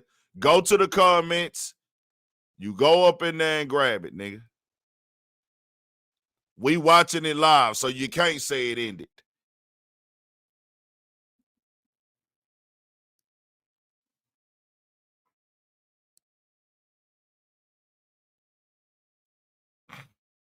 Come on now. We waiting on you, Junior. We waiting on you, Junior. Today, Junior. What's good, yo, yo, yo? We taking a break while we waiting on them to get back started. The day should be wrapping up here just a second. Y'all hit that like button and turn us up, man. How many likes y'all did for your dog, man? Condolences to the families as well. We can't say that enough.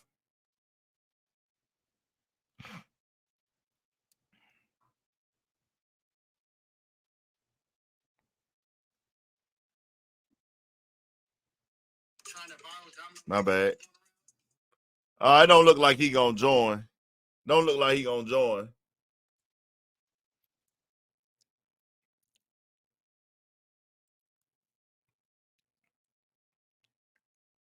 Hey, we need 51 likes, y'all. We need 51 likes. Get active. If you ain't hit that like button, hit that like button while we waiting on them. This is the perfect time to do it. While we waiting on them to come back and get it back started.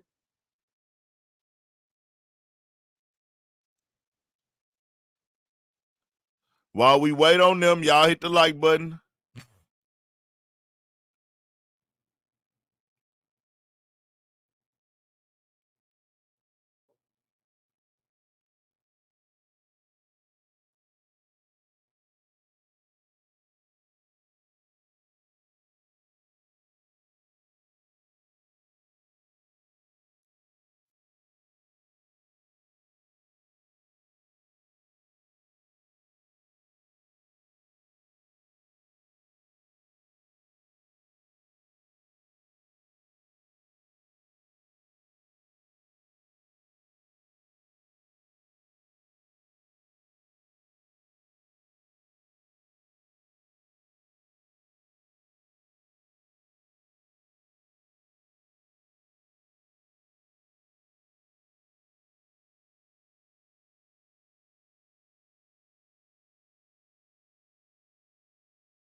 You ain't trying, man. He ain't trying to join y'all as we wait. Well, let me tell you something, Haywood Star. For you and other niggas, bro, they don't want to join. While we wait on them to come back and do what they got to do, let me tell y'all niggas something, dog. And let me break this down with y'all, bro. There's a thing called reality, and there's a thing called common sense, and there's a thing called logic. I do know that common sense ain't very common. So y'all only hear a suggestion and you let the unthinkable keep getting your brain because it's more entertaining. It's more thrilling to your mind. Or you don't like somebody, so you need to form this opinion about it. You know what I'm saying? That's what they say, right? Right? That's what niggas do. It's more fun to tell yourself a lie. Well, Haywood, let me ask you this. Let's say Gotti wanted to do this to his brother, which I know it's not true. No disrespect, condolences, but I just have to combat this rumor on my platform because I've had other niggas try to stand on it as well. You did see the video where Grove Hero said Big Jook had money on paper route people's head. You saw that video, right? Yes or no? Haywood, did you see that video? I think it was last year. You remember that video from last year? Y'all saw that, right? Did y'all see that? Big Jook was still living at that time, right? Right? Y'all saw that video with Grove Hero, right?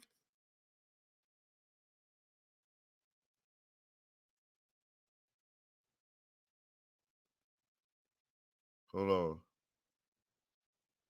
on. I'll pull it up on my phone while this playing. Let me see if I can find it.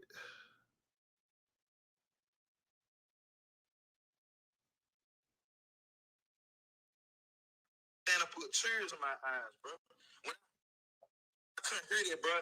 Santa put tears in my eyes, bro. When I heard that little boy Trey say, "Man, I miss my dad, mom." When I heard that fucked me up, bro. That shit fucked me up. And keep in mind, I said, if I see Juke, if I see Gotti, if I see Migo, or if I see Youngster, I'm gonna get on. This ain't got nothing to do with nobody else, bro. I said if I see them folk, because these folks had something to do with it, bro. These folks don't know that Juke put a hit out, bro. Don't know this. You know what I'm saying? But no, all that, bro. I need to say that. They ain't gonna say that.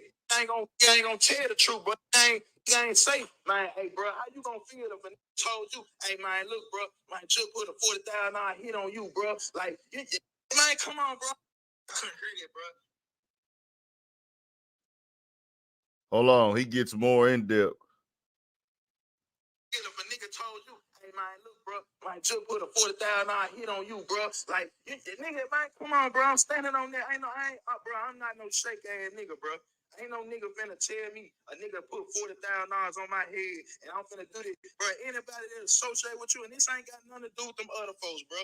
Cause they ain't in none of this shit like Big Boog and all these. I like Big Boog. I fuck with him. I ain't throwing him in no foul trying to fight him or the ETSG and all them other niggas, bro. That ain't got nothing to do with it.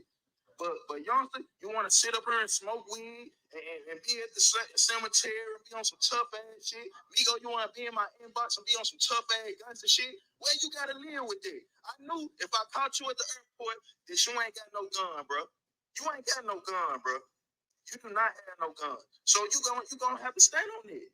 At the end of the day, it's still stop the violence. When I say stop the violence, I say stop the violence to people who are being hurt, who are being robbed, who are being fucked with for no reason, bro. I'm not saying stop the violence on no bitch, no whole ass nigga that's out here doing no lying man shit. Who done killed your mama? Who done killed your daddy? Who done killed your brother? Nah, it ain't no stop the violence. You see them take care of your business, bro. Take care of your business, cause I know how this shit feel. You know what I'm saying? But I pray to God to not ever let me see none of them folks at the airport or see them folks nowhere. You know what I'm saying? I done prayed about this shit.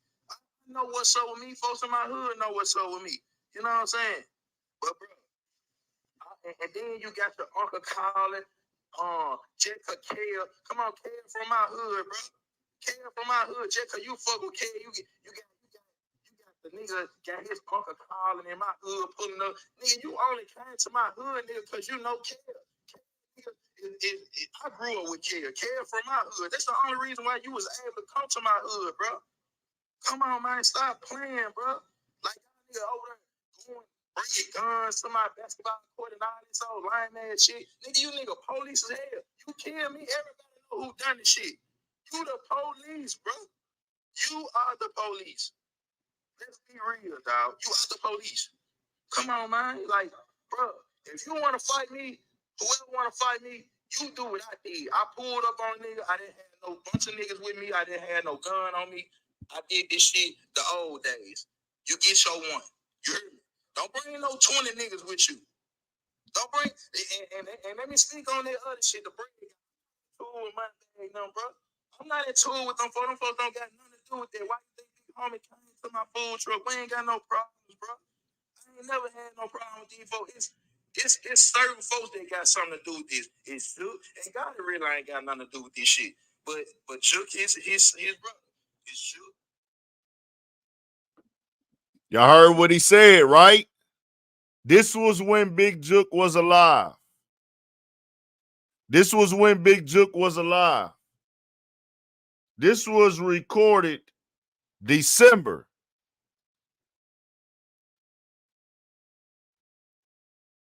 This was over a year before Jook got killed. This his words. This was after he hit Lil Migo he got into it with Lil Migo at the airport.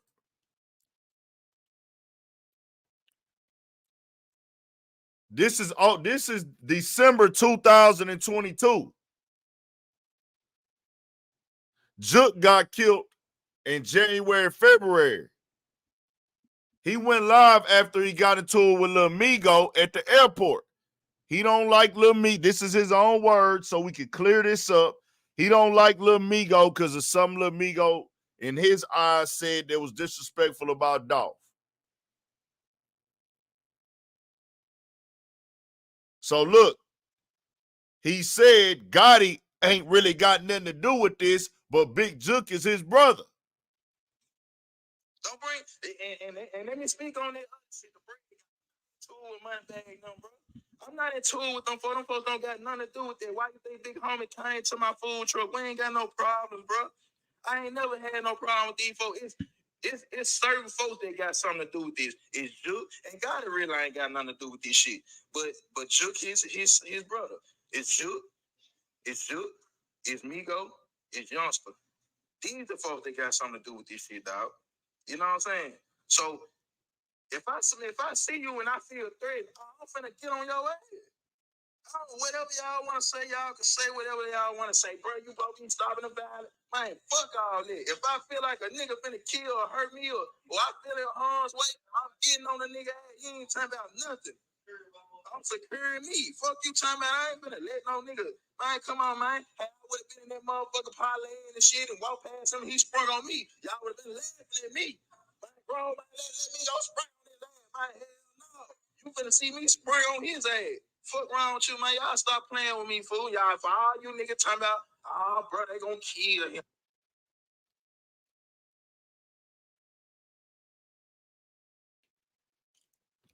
He gave y'all the names. Hold on. Let me see what they saying. See if they got back started yet real quick. Oh, they still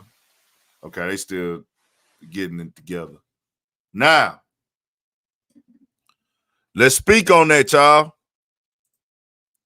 He said himself, Gotti ain't really got nothing to do with it, but that's his brother. He knew about the bags being put on the paper route people's heads in 2023. He already knew about it. They been already knew. The streets gonna talk before anything, y'all. The streets is gonna talk before anything. So, they into it, right? Guess what happens when you into it with people?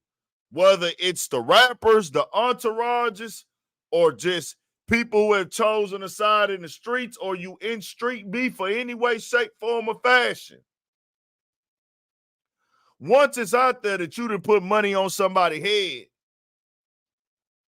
and it's multiple people's heads, somebody might think that you are somebody they need to get gone. It ain't even got to come from the people involved.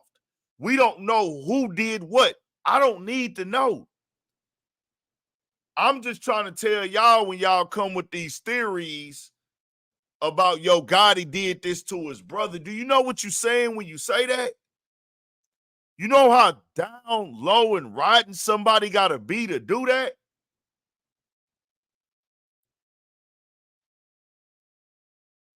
Y'all do know how down, low, rotten, dirty you would have to be to do that to your own brother. Gotti didn't do that.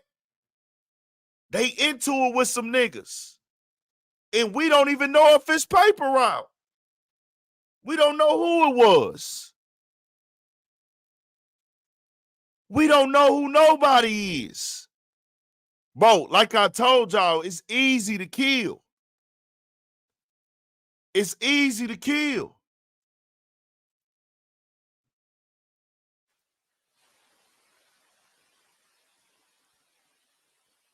Okay, they still haven't got started yet. Let me back out and come back in. Pause. Hold on. Let me go to hold on.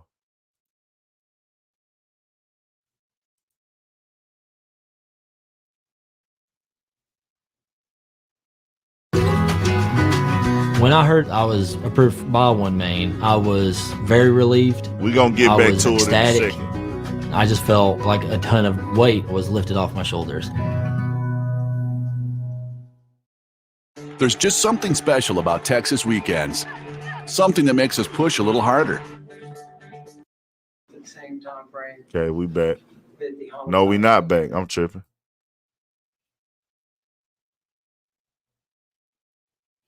What the fuck? Did they end it?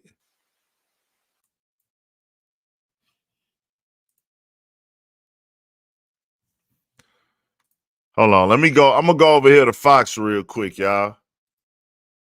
Let me go over here to Fox real quick.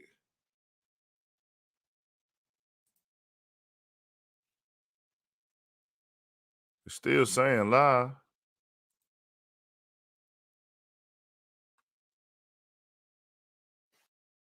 At the same time frame. They keep taking the nigga that the shit way homicide was back. being-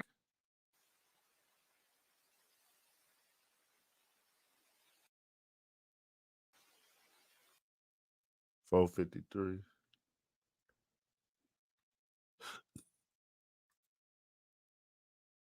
So they saying the sound. Let me go to Fox because they be having it on Fox. My bad. Let's go to Fox.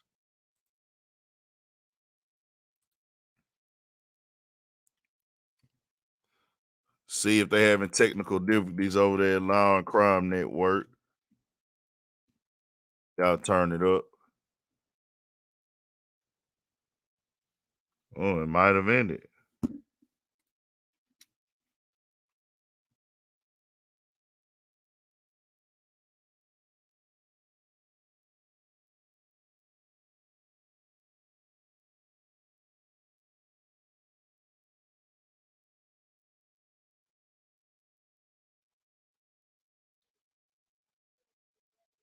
Oh, it's over for today. They still live, but it looked like we might be wrapped up for the day, or they having some technical difficulties with the audio. But they wouldn't just be sitting in the courtroom for no reason. So it's got to be some stuff.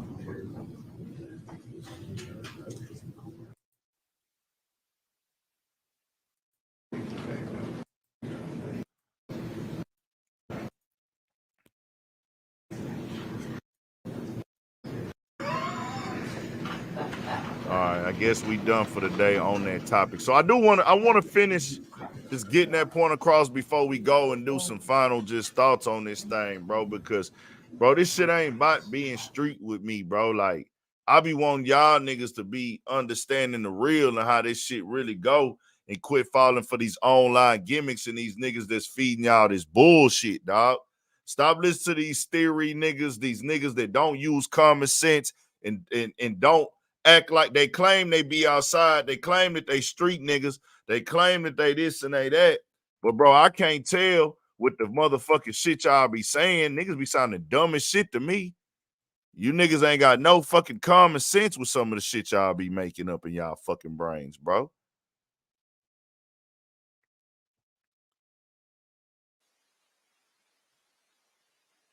They still in there. We'll ride it out till the sound come back if it do. So look, we seen already before Jook was even killed, somebody said, because the streets are gonna talk. The streets gonna talk, especially when you don't deal with professionals.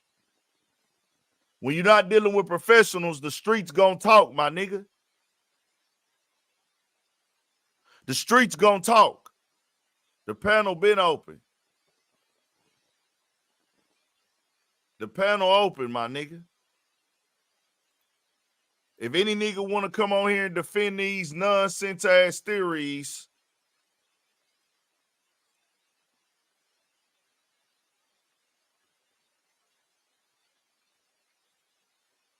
I ain't see your number. Hit me on Instagram, bro, in the DM, urbanpoliticians_Big Ant. Go to my Instagram, urbanpoliticians_Big Ant. urbanpoliticians_Big Ant.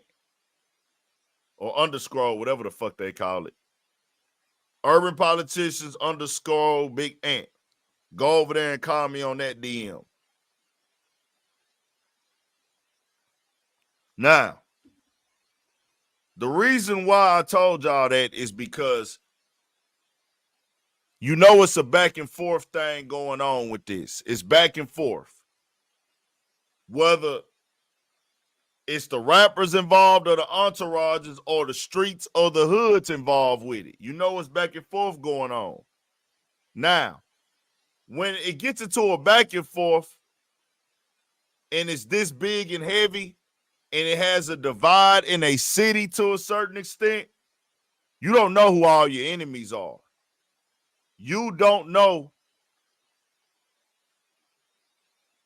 who all your enemies are, for sure. God bless Blicker, man. Rest in peace. You don't know who all your enemies are. Niggas can get up on you. And then when you a nigga coming from this, we don't know what else niggas be having going on in their lives. We don't know Big Jook like that. We just know he did something that made somebody want to come kill him by any means necessary.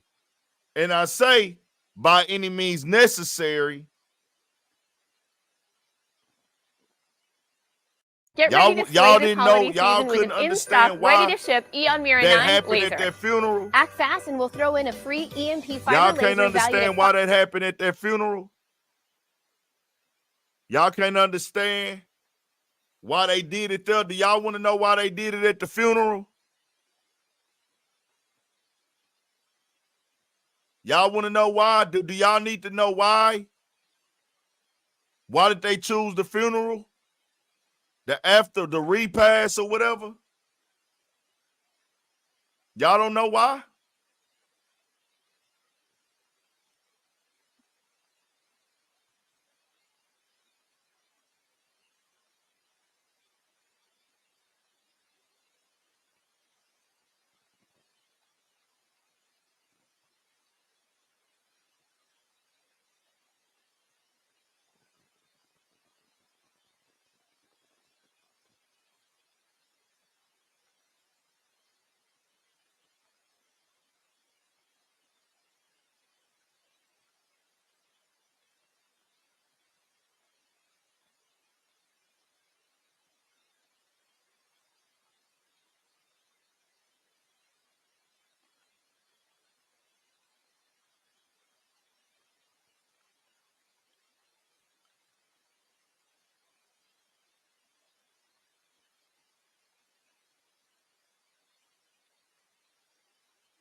Bro, that's how they knew. I'm calling old boy 409 right now on Instagram. I'm calling you on Instagram, G. The reason why they went to the funeral is because they knew that's where they was going to be at, bro. Supposedly, well, not supposedly, Gotti and Dolph, I mean, not Gotti and Dolph. Gotti and his uncle, Gotti and his brother Jook lost a family member, an older uncle. Come on, bro. You on here on live with the baby crying. What's up, man? My bad, bro. My bad. Let me mute it. I'm gonna let you finish talking first. Nah, you good. What you want to say, bro? Well, now, first off, shout out to you, bro. I've been fucking with your channel for the longest. So I ain't coming here to try to start nothing with you, bro. But as a real nigga, just like I probably you would. Like I tell you, I'm the one that started that theory, bro. And before I said it, I naturally said maybe I'm thinking too much on some mafia movie shit, which is true. In mafia movies, bro, if a person do something like that and bring the cops back to the whole gang because it ain't sloppy work, they'll get killed. But I do understand it's not the mafia, so that was overstood before anything. I was just saying that just to like throw it out there, bro. We free. We out here. We can say what we want. But it's overstood. That's not a fact. But, like, the only reason I wanted to join, bro, is when you started saying, like, these dumbass, like, you feel me? I took offense to it, bro. I mean, you should. I wanted you to be. No. Listen. When I say that, when you offend niggas, it make niggas think how dumb they sound. I have to black people, men, bro. That's the thing, though. You might not feel like you dumb, but you need to know what you're saying is dumb. Okay, let me ask you this question, man. Because, like, so when we get into the realm of saying what you said was dumb, if I said maybe I'm thinking on some mafia movie shit, if I say that before I say anything, what makes what I said dumb? Because this is not a mafia movie shit. We talking about real life. Thank you. So if I said before I said what I said to show like that was coming from that mindset, why would we look at it like that's what that nigga really saying and standing? Because that's what's being pushed. But listen, that's a conversation that's not being just pushed by you. It's being pushed by people all over. It was being pushed by people last night. So I wasn't even just, it's other people in the chat saying the same thing.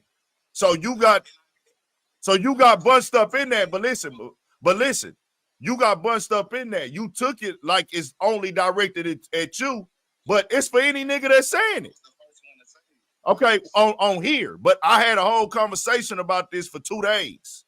You not the only nigga. I respect where you coming from, bro, because I'm sure there's some niggas out there that's standing on that really believe that in their hearts. Okay, so you took it personal then.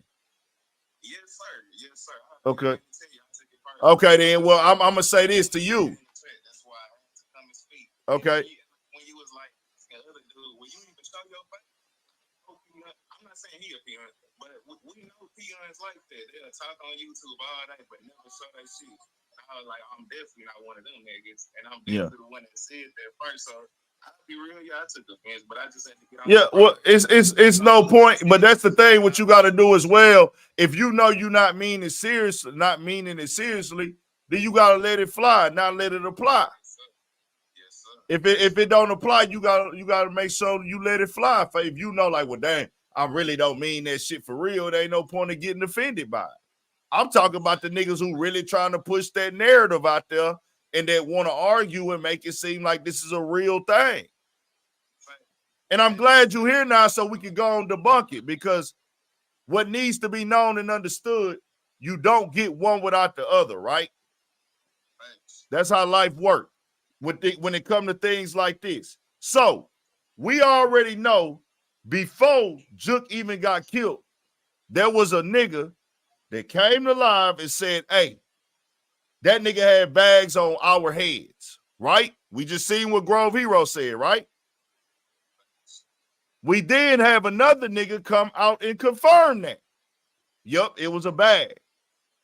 Now, the streets of Memphis already know this. The niggas in the streets, they been rambling this and speaking on this and da-da-da-da. They been having a rumor out. We had 3 people come out and confirm it, and we have the police confirming it now. And we have the nigga that killed Dolph, the nigga that's on camera shooting him, he confirmed it. He said, nigga, I only got $800. Okay, so that's that. The bag part is confirmed. We know when bags get put on people, right? It's a back and forth. Now, we can't say, I'm not here to solve no case and solve no crime. Condolences to Big Jook family. Everybody going through it with his loss. But when you on that type of time, you know it can come from anywhere, right? So my point was this. It's layers, bro. Big Jook is not running around letting niggas know, pull up here, this is why I'm at today, come get me, is he? But guess what everybody knew? Just like Big Jook knew, just like they knew. He in town. Him and Gotti in town today. Why they in town? One of their family members died. Everybody know where the funeral gonna be. That's why it happened at the funeral. Because they knew this our chance to get him. Just like Cornelius and Straight Drop and Quet knew, hey, them niggas gonna be at them turkey drives this week. What you call it don't stay in Memphis like that. Dolph was outside of Atlanta somewhere. So when you bring that up, y'all, the people pushing, well, hey man, Gotti went on ahead and got it done. That means Gotti told himself, and you can't have one without the other. I'm gonna go to a funeral for my family member with my whole family members, with my family there, and I'm going to leave and have the killers come get my brother at the funeral so it won't look like it's me. That's a whole lot of nonsense, and I'm going to tell you the worst piece of nonsense that go with it. His mama was there, bro. I'm going to have some shooters come kill my brother in front of my mama at a funeral. Come on, bro. And then you know what? Instead of a nigga just saying it don't make sense, you know what niggas tried to argue me? Man, his mama in on it too.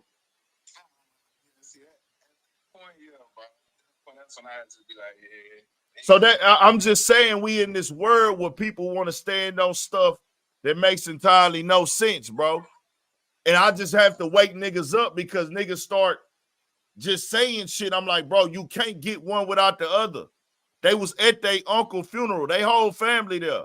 I'm gonna get my brother killed in front of my whole entire family, where I know pictures is at, I know cameras is at, I know my family at, and my mama there.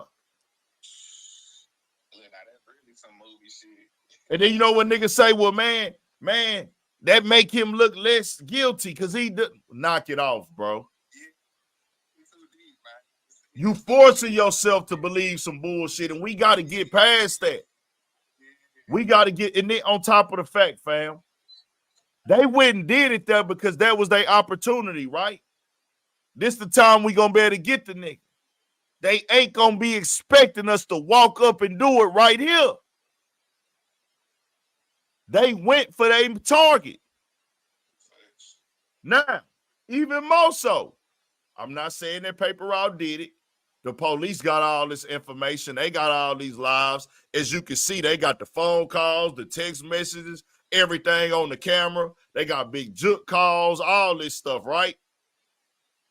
They got all this shit. So they got all the lives. They got this. They got the interviews. They got all the beefs. They got niggas snitching. Cornelius told them everything already. So on top of that, you just heard Grove Hero say, man, this shit really ain't got nothing to do with Gotti.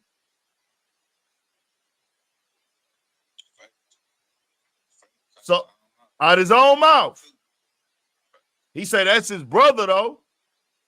That's his brother. So if he make me feel like I'm threatened, whatever, but you heard out the nigga own mouth. This ain't even got nothing. This was a year before Jook got killed. He said that a whole year before Jook got killed, bro. So I'm just saying, if y'all thought it was this side, that side, that would eliminate Gotti in itself. Where they more focused on Jook than Gotti. But even if then, whatever. Gotti left to my understanding. Jook didn't leave. So when Gotti left and got up out of there, he know it's hot. He know it ain't safe, but he know I got to go pay respect to my family. This is one of them times I got to go back. Gotti mama restaurant already had the shooting at it. So you know he really not trying to be out there. Nah. We add all that up and we turn it into this right here. They could have came in there reckless. They really were a different level of these type of situations. You want to know why? Their level was different. Their level was different because they haven't got caught yet. Or they might not get caught. They might not get caught. I don't know. But the other two, they got caught within what, 2 weeks? A week? Very quick.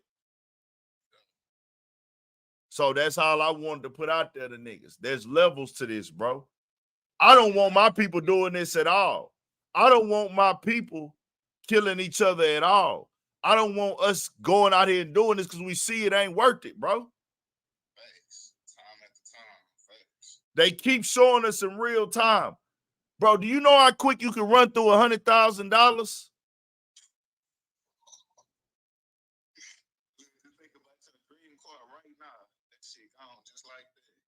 Okay. Now you just said that. He didn't even get 100,000. They were supposed to get 40. 100,000 was the ticket. So 100,000 is the ticket. That's the most you can get, but you already out of 10 because you got to get that to the nigga. But then you got to split the rest with another nigga. Mind you, really, y'all out of 20. Because shit, he taking 20, he taking 10 from both of y'all.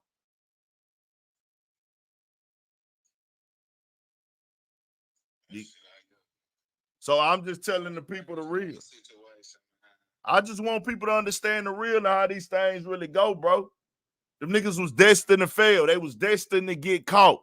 They didn't do real homework. They didn't have an exact location they was going to. They didn't have an exact target. Gotti might have been a target that day or might have not, but they knew we got 2 targets that's going to be in the same location. They didn't know where they was going. That's why the shit was so sloppy. You heard the man say he ain't never shot that gun before. You seen how he was shooting? Seen how he was shooting, huh? That's because he never shot that gun before. He don't know how to use it. That kickback is a motherfucker. If he don't have that Draco, that job probably don't get done. Yeah. For real, especially being at the brother shot back. Yeah, big facts. If he don't have that Draco, that job probably don't get done. Now, mind you also, if Dolph is not in that building, that job don't get done. Major facts. Because that was the element of surprise. They can't see them niggas coming from through the parking lot. If he was standing outside, they see that car pull up fast, that nigga brother clutching right when that car pulling up. Once he see that gun out there, he's shooting back right there. His brother on time. Not facts. Now look, when they pull up, he never said, he said, hey, bro, hop out and get him. They just knowing we desperate for this money. That's why he hopped out shooting like that. Bro, it could have been a baby inside of that restaurant, my nigga. It could have been kids in there. He didn't wait to see. He didn't wait to look. He just went for it. He just went for it and got the shooting. That nigga didn't see what dog. He just seen him through the window and da-da-da. It could have been a baby standing right there in front of that nigga, bro. He could have had a baby in his arm. That's what I'm saying. That's what I'm saying, how sloppy this was. The other side, they knew exactly what they was finna do. We gonna wait till he get out this car, and we gonna walk up, and we gonna get it done, and we gone. Hey, like you said, man, levels to this shit. And we didn't see. We saw the picture of that car on the freeway. That was it. You want to know why? They either got rid of that motherfucker or they wiped it down clean. The only way that we probably hear about this is somebody do something stupid on their end. Which is all stupid in the end. Yeah, okay. Somebody else. You say what? No, you good. Yeah. Like I say, that 3-for-1 factor, man. Dolph gone. All these, bro, they about to be gone. So it's like the other side ain't have to do nothing. Shit, we just taking each other, bro. Like, this shit getting sad. You sick about it, man. Bro, these niggas wasn't even. Because your daughter birthday, as a man, you ain't want to go do nothing to, you know what I'm saying, make that happen for you. Feel like you had to go kill another man in hopes for getting 40,000. Man.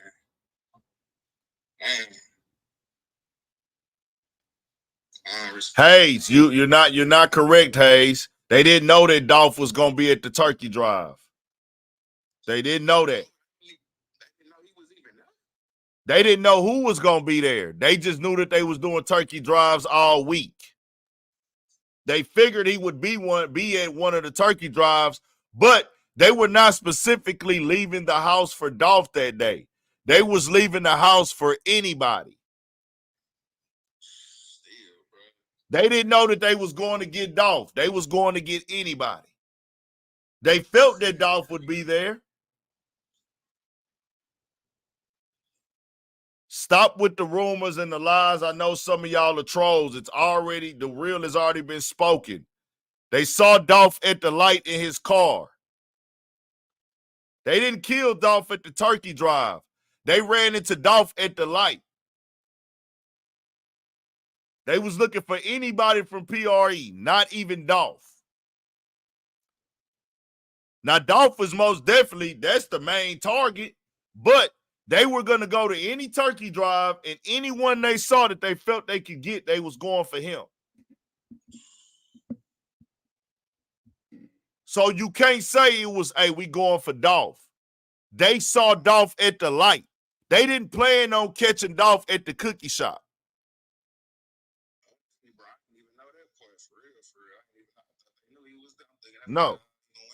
No, they saw him at the light, bro. Dolph rolled by them at the light, and they turned around. They went around the back of the cookie shop and pulled back up. That's why they drove up like that.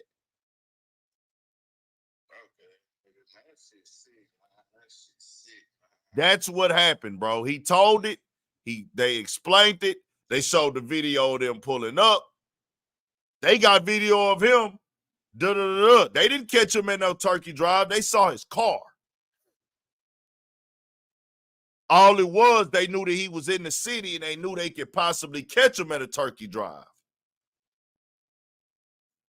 What they knew was, on the other side, he gonna be at this funeral. That's where they supposed to be at. That's what we sitting on. Two totally levels to that shit, man. Two totally different. One sound like just a bunch of hooks. The other one sounds like niggas knew what they was gonna do. That shit crazy, man. See, when the nigga tell you, we can say, man, we know he gonna be at the turkey drive. They doing turkey drives all week, but really we going for any one of them. That mean they ain't got their destination. They ain't really got their mind right. You got to be locked in on one thing. One thing is what you locked in on, bro.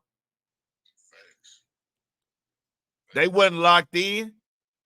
Bro, the nigga just told you he never shot that gun before. So you go on a hit and shoot a gun you never shot before? But he told you why. He told you why. He's a pill addict. He telling you why. He's addicted to pills. He was high.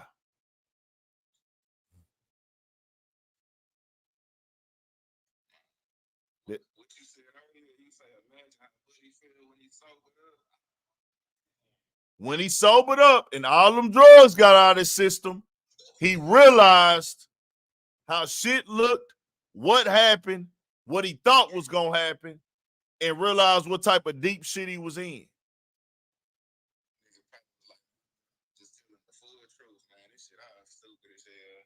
Well, that's because he realized that, hey, I'm going to prison regardless, and these niggas didn't give me no money. So what loyalty? He looking at it like what loyalty do I owe any of these niggas at this point? And not only that, none of them niggas are his friends. He didn't even know Straight Drop that long. He only knew him for a few months. See, this shit horrible, bro. I'm used to, I ain't even know, bro. Yeah, see, I gotta pay attention to detail. He only knew him a few months, bro. Hernandez was his pill man.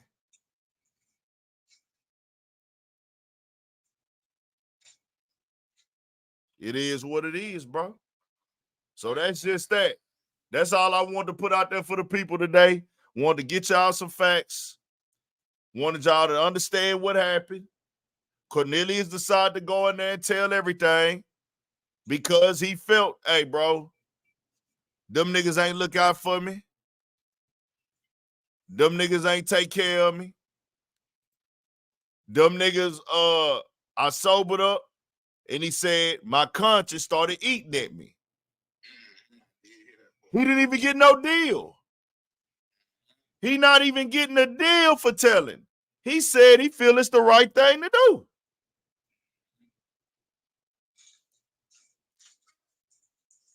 Yeah. Now they have the phone calls. They got the messages. His brother testified on them. I normally like to always say innocent until proven guilty. I don't want to jump out there and do that type of shit. That's my lane. But this nigga up shit creek without a paddle. Was his brother the one when they was 21-year-old or when they was like so when he did that? Nah. That was the other dude. His brother was the one that came in and talked about the phone and the car shit. His brother went up there yesterday. He went up to him. They charged his brother with accessory after the fact because he went to his brother and asked him to post his brother. He told his brother, man, post this stuff on Instagram for me.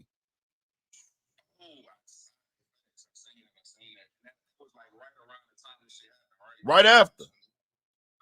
Go to his brother, hey, post this on Instagram for me. Take this phone and call me on three-way whenever somebody hits you up on here.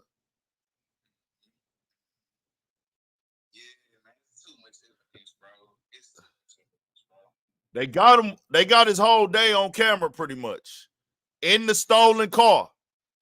He's driving around in the stolen car on camera.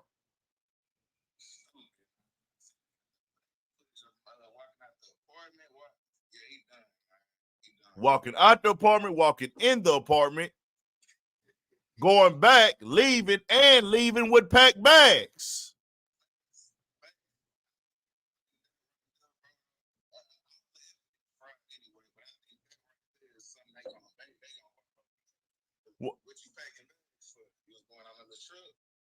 Yeah, he's going on a trip, all right. Yeah, he done, man. He done, man. I promise he done. He over with, bro. They said the only reason Big Juke is not being charged is because he dead. Major factors.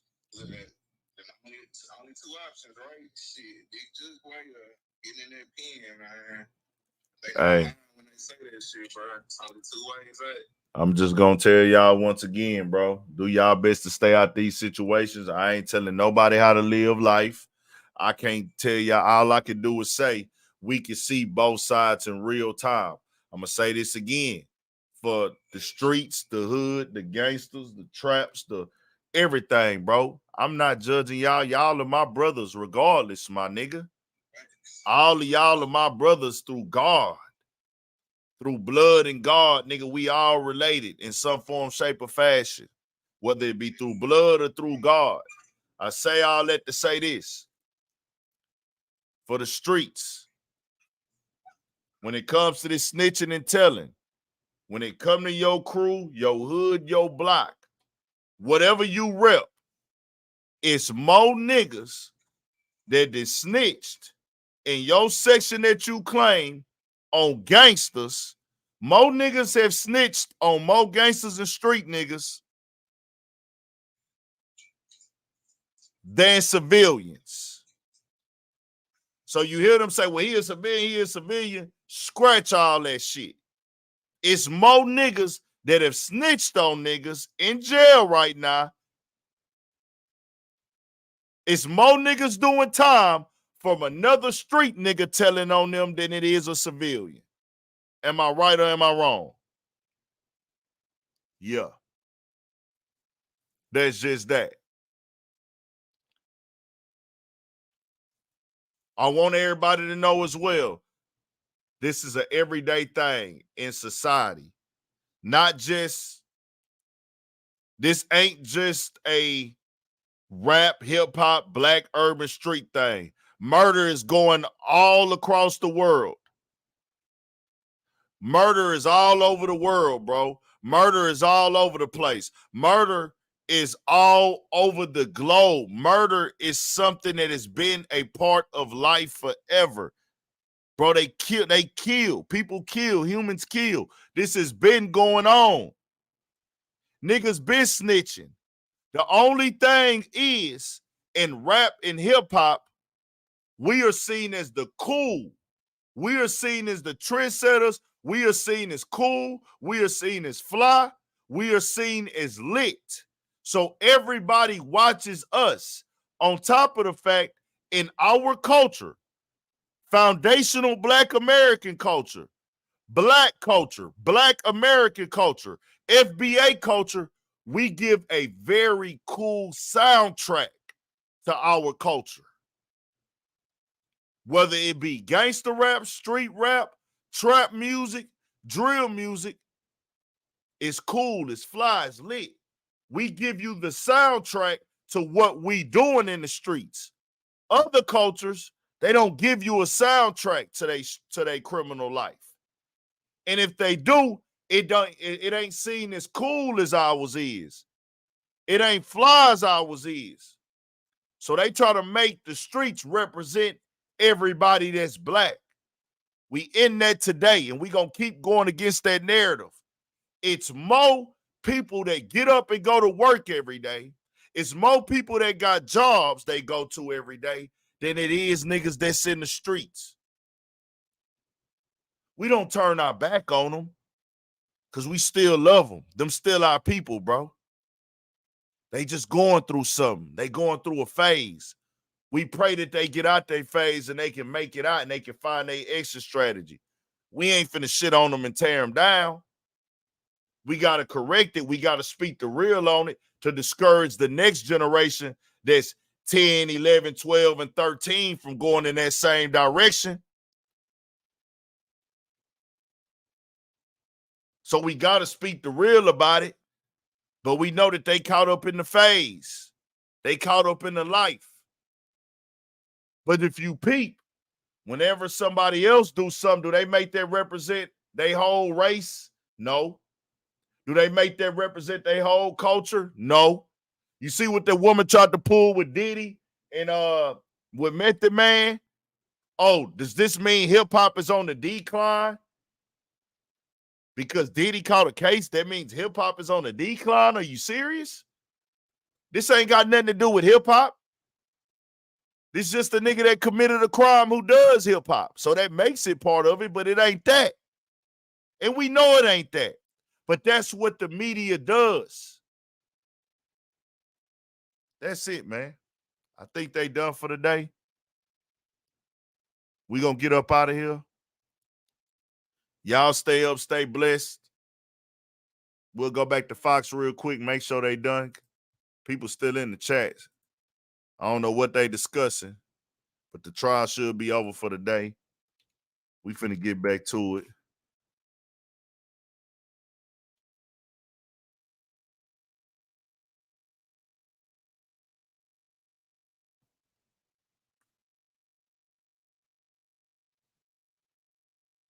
Yeah, they cut their live off. It's over then, man. Y'all stay up, stay blessed. Hit the like button.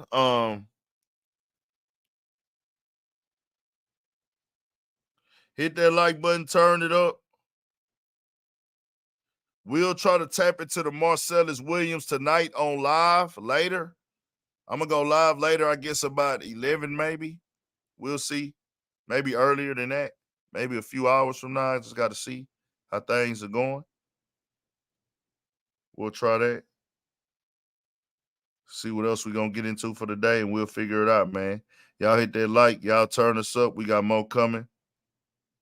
More videos, all that, man. 1,000 for shit show. Stay on your pivot. Stay blessed. We appreciate the support, man. Hit the like.